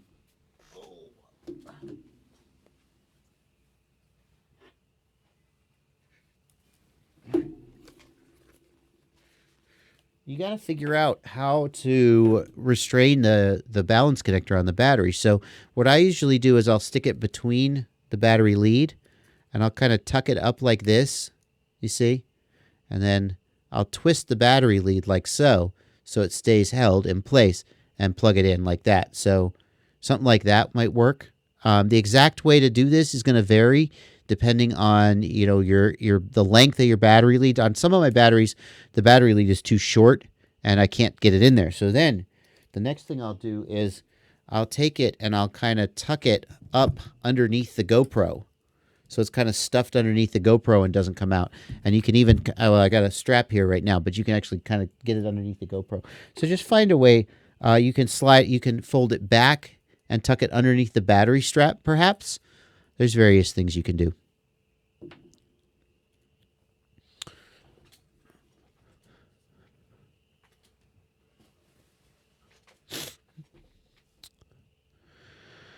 What's the difference with a higher and a lower microfarad capacitor? Well, the higher microfarad capacitor has more capacitance. The practical effect is, so think of a capacitor like a balloon in a plumbing system. And what I mean by that is that as water flows through the pipes, it reaches the balloon and it fills the balloon up until the balloon reaches a certain pressure, and then it stops filling up. And then if pressure in the pipe would drop, the balloon would kind of discharge water into the pipe. So it's kind of like a buffer. And a higher microfarad capacitor basically is a bigger balloon. It holds more charge. So that's what it is. Let's see here. There we go. Let's see what we got here. Sorry, my chat was not updating. So I have to go back in the chat. Let's see here. When tuning my quad, how can I tell if it's oscillating? JV Corsino asks. JV, I highly recommend that you and anybody else who's interested in that question go check out my PID Tuning Masterclass playlist. Don't let the fact that it's called a masterclass throw you off. They wanted me to do a PID Tuning Masterclass for the New York City Drone Film Festival, so that's what I called it. It's absolutely accessible for beginners, and I take a quad and I show you what low P, high P, I show you what all of that looks like. So I highly recommend you check that out. The best way to tell if you're having oscillation is by listening to the quad. In fact, I think listening to the quad is more important than looking at it. Oftentimes, you'll hear what's going on with the motors, even though you can't see what's going on. If you think about it, you know, the audio is 44 kilohertz or whatever. The video is 60 frames per second. I know those aren't the same thing, but a lot of times you can't see rapid oscillations in the video, but you can hear them in the audio. So I think audio is the most important thing for listening for oscillations. James Grow, what's my favorite Whoop-focused flight controller and why? Well, it's the Newbie Drone Acro B, and that's because it's the only Betaflight Whoop flight controller that I've ever flown. But you asked, so that's the answer. Kit FPV says, I love my Rooster, but I feel like there's something magical about the unibody, the Chameleon, which is why I started flying for Armatan in the first place. For what it's worth, I think that Chris from Armatan also feels like he likes the Chameleon better as well. So you're in good company in that respect. Does motor wire order when wiring to an Emax Mini Magnum stack? I think you're talking about the ESC. So the motor wire order only, it doesn't matter exactly. What I would do is wire the motors straight without flipping any of the wires over, and they'll all spin the same direction. Then you need to reverse 2 of them so that they spin the right way for your quad. And you can do that either by going into BL Heli and changing the direction there, or by flipping any 2 of the wires, 2 of the 3 wires, and you'll reverse the direction. So yeah, the motor direction orders, the order that you wire them up matters, but actually it's just for any combination of wires, the motor will spin one way, and if you flip any 2 of the wires, it'll spin the other way. So there's no wrong way to do it. Just if it's not spinning the right way, flip 2 of the wires.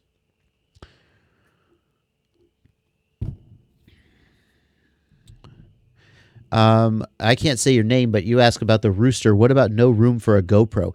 Yeah, this is something that I struggle with the Chameleon. With the GoPro on top of the Chameleon, especially if you have a long battery, it can be hard to move the battery forward, especially if you're running a lot of up tilt.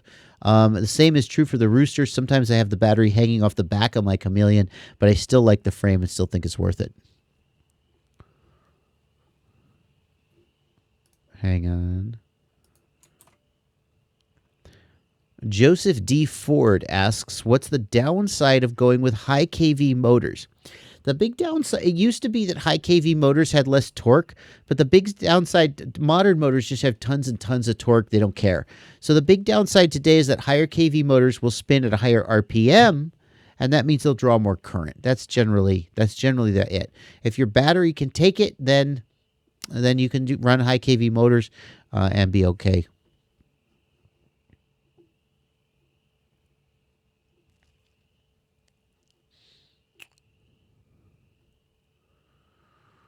Big D asks, I guess, about the Rooster. Won't the arm slap cause vibration? No, because like if you grab the arms of the Rooster and go, ugh, or if you smash it into the ground, it'll move like 1 millimeter, but it won't vibrate in flight. No, it's not an issue.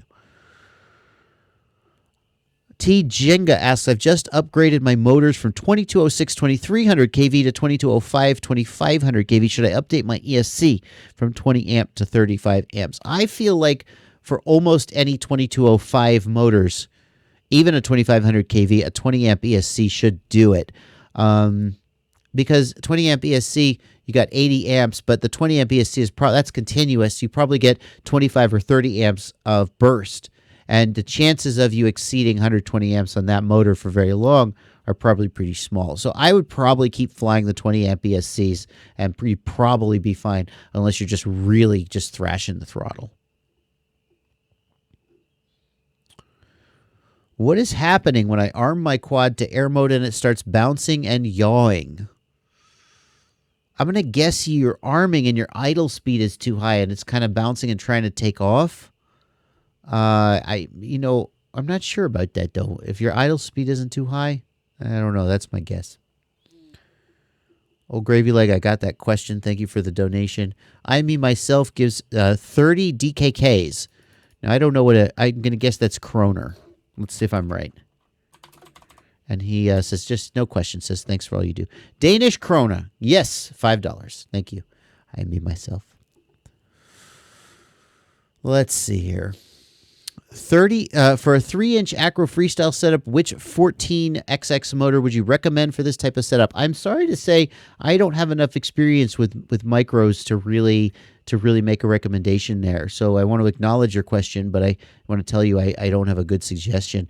I'm starting to get a feel for the 11 sized motor, the 1104, 1106 on the 2-inch quads. I'm starting to feel like I know what's what there, although there's probably still, too many of them out there for me to know all of them. But I couldn't even tell you what size 14 motor to get for a 3-inch, depending on what prop you got. So, should I switch all the connectors on my super high amp heavy build to EC5s? I would say if you're pulling under 60 amps, then no, it doesn't matter. The XT60 will do 60 amps all day. It'll do 80 amps for a while, because I did battery testing at 60, 70 amps. It'll do 80 amps for a while. It'll get hot, but if you give it a chance to cool down, it'll do okay. But But I would say if you're under 60 amps, you're definitely fine. And if you're under 70 or 80 amps, but not flying for a long time, then you're also fine. Yeah, there you go. Let's see here.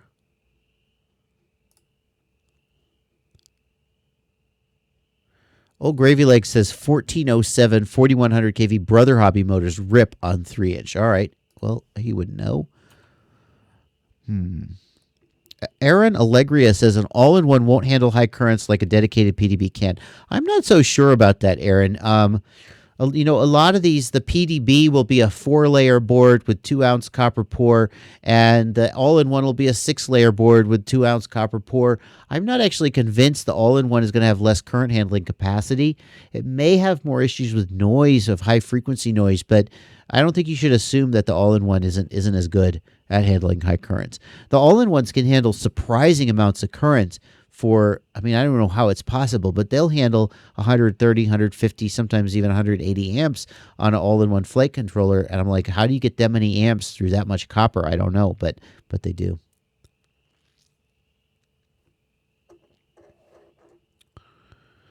Let's see.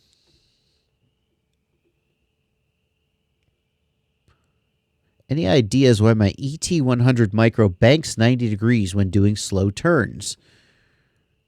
Yeah, all right. License to drive. I don't know how you're going to send me that, since I don't think you can post a link in the chat. But if you get me a link, I'll look at it. I'll look at that video, and we'll see if we can come up with something. Where is the best? Bobby Mechanisu over on my Patreon asks, where's the best spot to solder a capacitor in order to clean the video signal? The best spot to solder a capacitor is always as close to the noise source as possible. So in this case, the noise source is your ESCs. Therefore, the best place to solder the capacitor is right onto the ESC power leads. And the next best place is on the PDB, if not the capacitor. And then the next best place is the battery power lead, but there is a big decrease in performance compared to soldering them on the ESCs. I have a video I made once where I had a 1000 microfarad electrolytic capacitor on the battery lead, and there was tons of video noise, a little better, but not much better. And I put 330 microfarads on the ESC, so there's 4 of them. 4 times 330 is 1200, so it's almost the same amount of capacitance, but the video was completely clean. And so it's much better on the ESCs than on the battery lead. Joseph Ford asks, with the high 2850 kV 2405 motors, is it better to lower pitch 2-blade props to minimize amps? Yes, Joseph, if you go to a 2-blade prop with low pitch, you will have lower amps. But here's the thing. You're running 2405 motors. They're torquey as hell. And so I think you're really going to underprop them on 2-blade props. If you want to run low-pitch 2-blade props, run a 2306 2800 kV. You don't need the additional performance and torque or whatever of the larger motor. So I think maybe that's not a good match. But yeah, general higher KVs generally are better matched with lighter props so that you get lower amps. Let's see. Yeah, Guillermo, we're still here, my friend. We're still going. I said I would go. 11 o'clock is when when I accidentally scheduled it for, so I had to keep going. Yeah. Yep. Let's see here. Patreon is caught up. Let's see what other questions are in the chat. Super chat? Any super chats coming in? No, I got the super chats. Awesome. Jeremy Phillips says, my new Betaflight build keeps alarming on battery voltages about 10 seconds into the flight. Do I have to tune something in Betaflight for milliamp hours? As always, thanks. So first thing you got to do is figure out which alarm is going off. Is it milliamp hours, which is that's battery capacity? But you said battery voltages. So I assume that means low voltage. You can let me pull this up. Hold on. So what you can do is you can go into the. This flight controller doesn't have an OSD. Lame. Hang on. It's an SP Racing F3 that I have laying on my desk just for demonstration purposes. But it doesn't have an OSD. Hold on. Connect, please. Yep. Oh, any minute now. So here in the OSD tab, we can turn on, I think we need to turn on warnings. That's it. Turn on warnings. And when you do that, it'll tell you low voltage or whatever the warning is. It'll tell you what the warning is. So you know for sure what warning you're getting. So that's the first thing to do. That assumes you have an OSD, of course. So I hope you have an OSD. And then the other, what you can do is in configuration. No, sorry, in power and battery.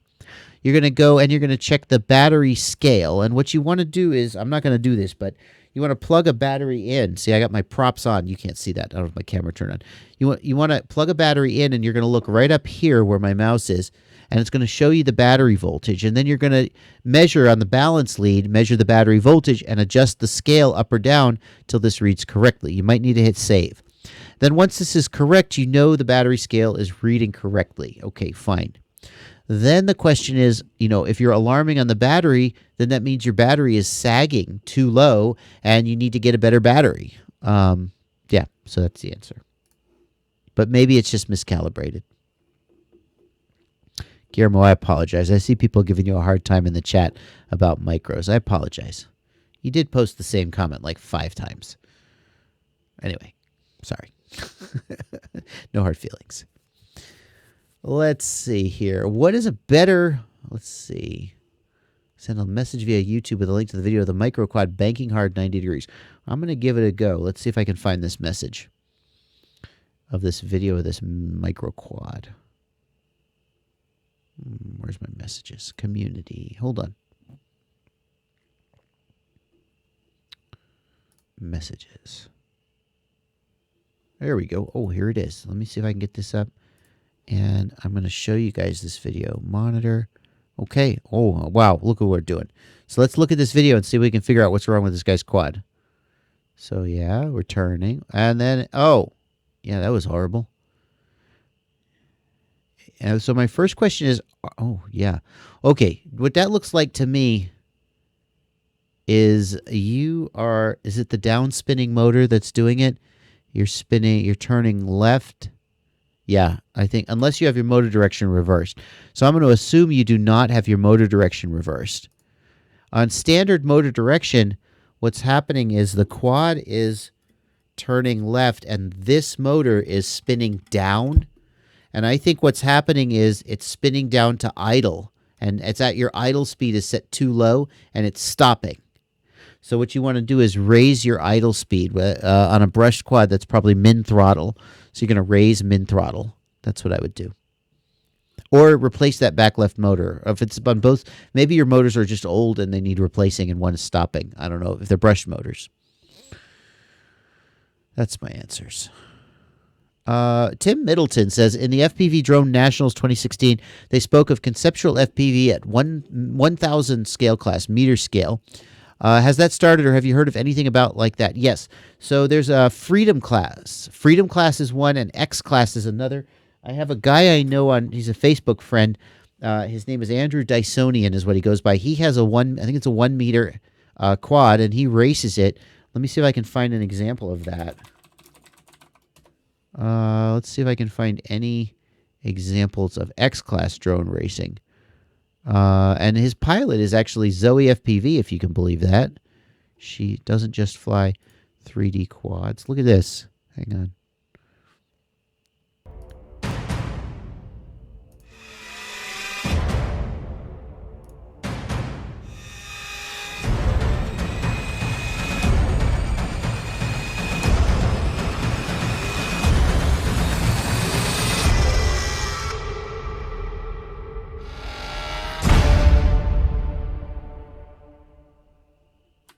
Okay.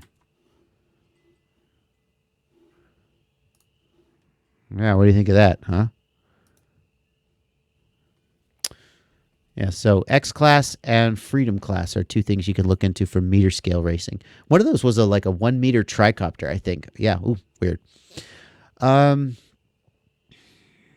Somebody's asking about lifespan for a brushed motor. When I interviewed Jesse Perkins, Mr. Tiny Whoop, he said something like, I think 6, 8, 10 hours. It depends on the motor, of course. I think some of them may be a little smaller, but it's measured in the single-digit hours before it's time to replace them. So, yeah, license to drive. If it's brushless, or even if it's brushless, I would still raise min throttle, or if you're using D-Shot, raise digital idle percent. Those are the two values. Tech Guy asks, what's my favorite quad forum? It's RC Groups. Unfortunately, it's RC Groups. I say unfortunately because RC Groups is not really very accessible. It's kind of like drinking from a fire hose. It's kind of weird, but that's the one I'm always on. Definitely, you guys can check out UAV Futures has a Discord group he started. That's pretty exciting. People from all over chatting. But again, it's kind of like it's a lot of people. It goes by pretty quick. So.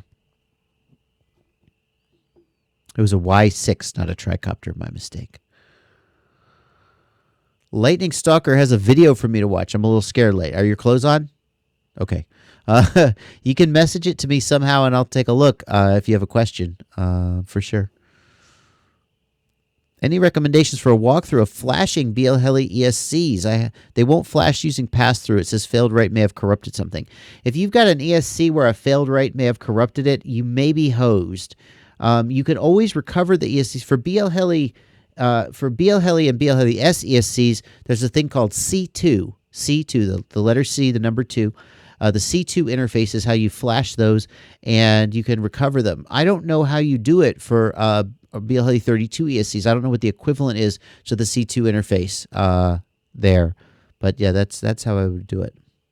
I have a video about flashing to the C2 interface, and I don't know how to do the equivalent thing for a BL Heli 32 ESC.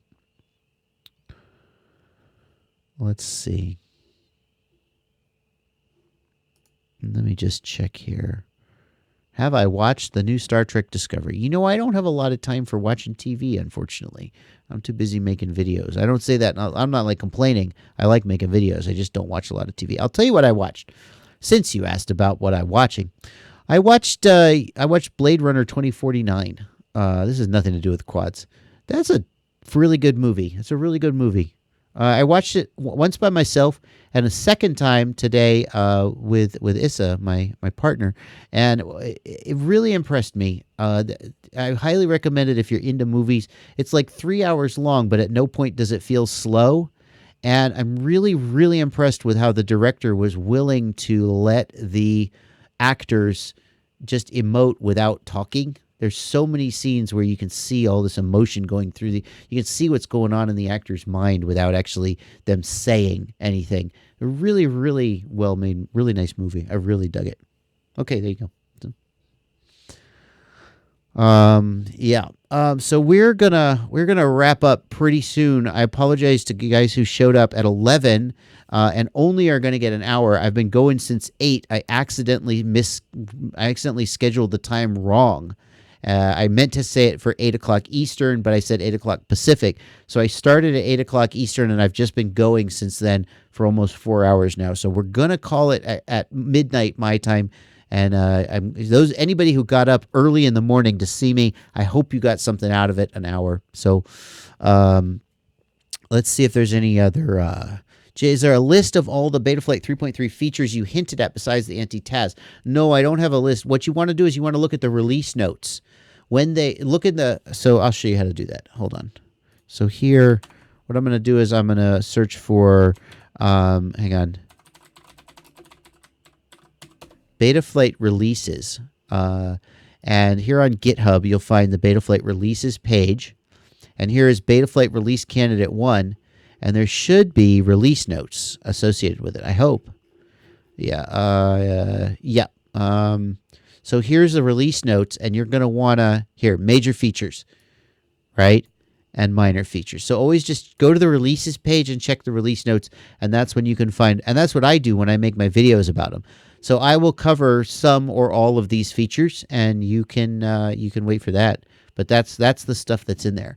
And I always recommend you check this stuff because look at this. Oh, I just flashed the new Betaflight. I'm good to go. No, hang on. There's stuff in here you need to know about. So, definitely check that stuff out. What's a better VTX? Asks Invert FPV. Cricket, Tramp, or Mach 2? So here's the deal. I think of those three, if I had to pick, I probably would pick the Tramp because it has a long tried and true track record.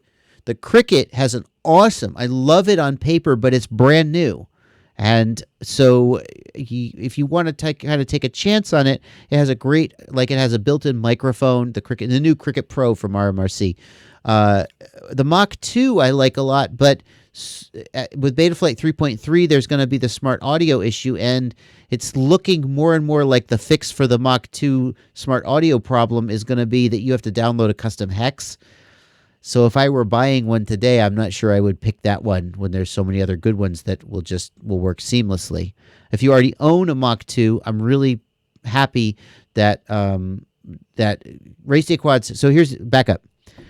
The Race Day Quads Mach 2 video transmitter has a bug in its software that means when Betaflight 3.3 comes out, it looks like smart audio is not going to work on Betaflight 3.3 only. But of course, y'all are going to want to be on Betaflight 3.3.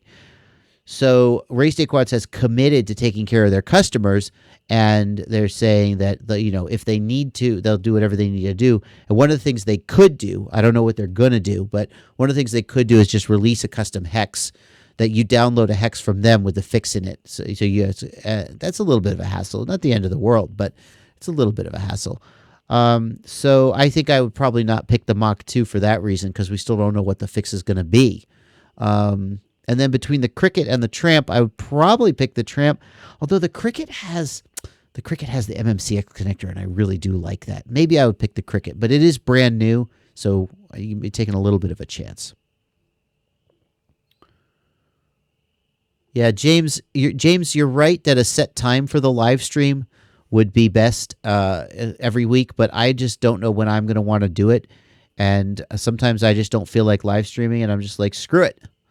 I'm not doing it. So if I don't want to, one of the things that I enjoy most, I put in a lot of work. I'm not complaining, but like from the minute I get up in the morning to the minute I go to bed, I'm working on this channel and I love it. But one of the things I love about it is I can do it whenever I want, whatever I want. And that freedom means a lot. So if I were to set a live stream schedule and go every week, Wednesday at 8, that would be really good for my channel and really good for you guys. And I would want to then start hating it. So I'll do it I'll try to do it often enough, but I don't want to just pick a time and say always that time. I just want to do it when I can.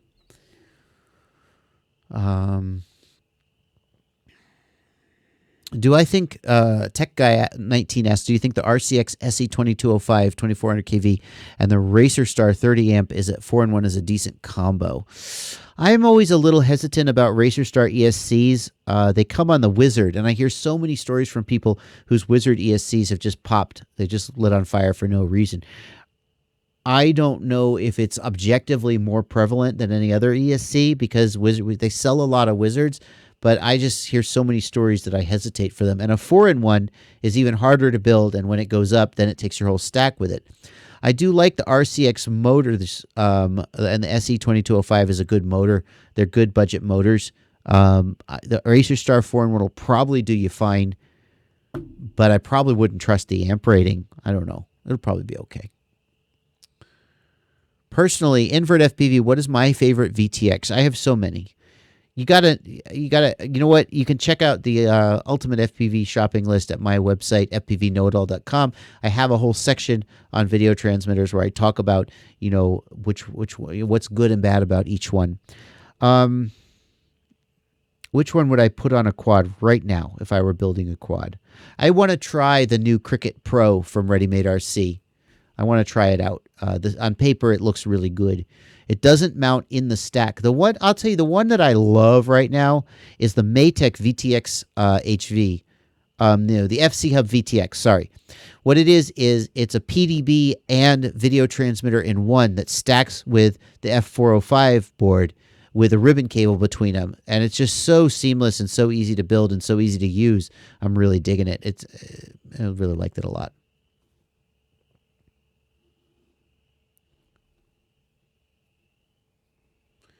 What is a legend? Michael Austin, what is a legend in RC helicopters? Am I an old school guy set in my ways? I'll never admit it. I am. I didn't know what I was talking about, though. Let's see here. Mark Fletcher. Mark, you're going to be the last one, unless I change my mind. Mark Fletcher gives $5 and asks, "Do you have any recommendations on a good drone keeper finder, one that continues working even if the lipo is ejected?" Mark, it's funny you asked that. I was just talking on a Facebook. I'll ask you guys for your feedback on this. I was just talking on a Facebook thread. There's a company that is making. I know I gotta give the name of the company because I'm a jerk if I don't. But I gotta look it up. I can't find it. So there's this company that has this product. It's a buzzer. It's the battery is self-contained. It charges up the battery when you plug in the quad, but then it stays charged and the buzzer goes off if you battery ejects. And I don't remember. I can't make a recommendation because I'm blanking on the name of it. But the problem, they were saying they wanted to charge like $30 for it, and I was like, $30 for a buzzer that goes off and a battery? That seems like a lot to me. I'm not sure I would pay $30 for that. I seldom have my battery eject, and I've never lost a quad permanently because my battery ejected. So maybe I'm just not the audience. But there's one called Drone Keeper that's coming to mind. Isn't that the name of it? Yeah, there's one called Drone Keeper, and it's like $20. And then there's this other product. Where was it? It was on. I gotta find you the name of it because I'll feel like a jerk if I don't find it. And if I mention their product, but I don't actually tell you the name of it. Hold on. I have to go to Rotor Riot and try to find a post from 4 hours ago. So I don't know about that. But now I can't find it. I'm sorry. I can't find it. Oh, no. Well, anyway, no, I guess, Mark, I apologize. You gave me $5. I don't have a recommendation. I guess it's the Drone Keeper Micro. I don't know it, but I know it exists, and it seems like it does what you're asking. So there we go. Town C wants to know the best 1.3 gigahertz setup. I don't know because I don't fly long distance. Sorry. My best and favorite build of all times. You know, I could pick parts. Like I love the Chameleon frame. Right now on the Chameleon frame, I've got the Ready-Made RC 6-shooter motors. They're 2207, 2450 kV, and they're pretty good motors, but I wouldn't say they're my favorite. My favorite motors so far of all time have been the EFAW 2407s, but I think EFAW is like out of business or something. I think that something happened to the guy who runs EFAW, and either he had, I don't know what his situation is, but I'm hearing rumors that they're not, that people like can't get motors from them. So I love those motors. My favorite camera is the Eagle. The thing is, I could pick my favorite parts, but I can't think of any single quad I've had that has all of my favorite parts on them. Yeah, Daniel Maurer, thank you for pointing that out. So if you go to Rotor Riot, Chris from Armatan posted the link to that quad finder, the new quad finder that I was talking about, and you could try to look for that. So, and they say it'll beep for like 2 weeks. Anyway, okay, guys, that is going to do it for this stream. We are now going at the end of the 4th hour, my longest stream ever. Sorry, I misscheduled it. Well, you know, it was good for you guys. You got like a 4-hour stream. I'm sorry because now I'm tired and I'm going to bed. I hope you guys had a good time. I enjoyed it. I love talking to you guys. I love answering your questions. Kind of amazes me that you guys want to sit here and listen to me talk for 4 hours. But hey, you know, we're all happy. Sorry for the technical issues earlier in the live stream. If you were there for that, I tried to do something without preparing, and as you know, that's a little bit of a disaster. But it didn't go on for too long. Anyway, that is going to do it. Thank you guys for watching, and as always, happy flying.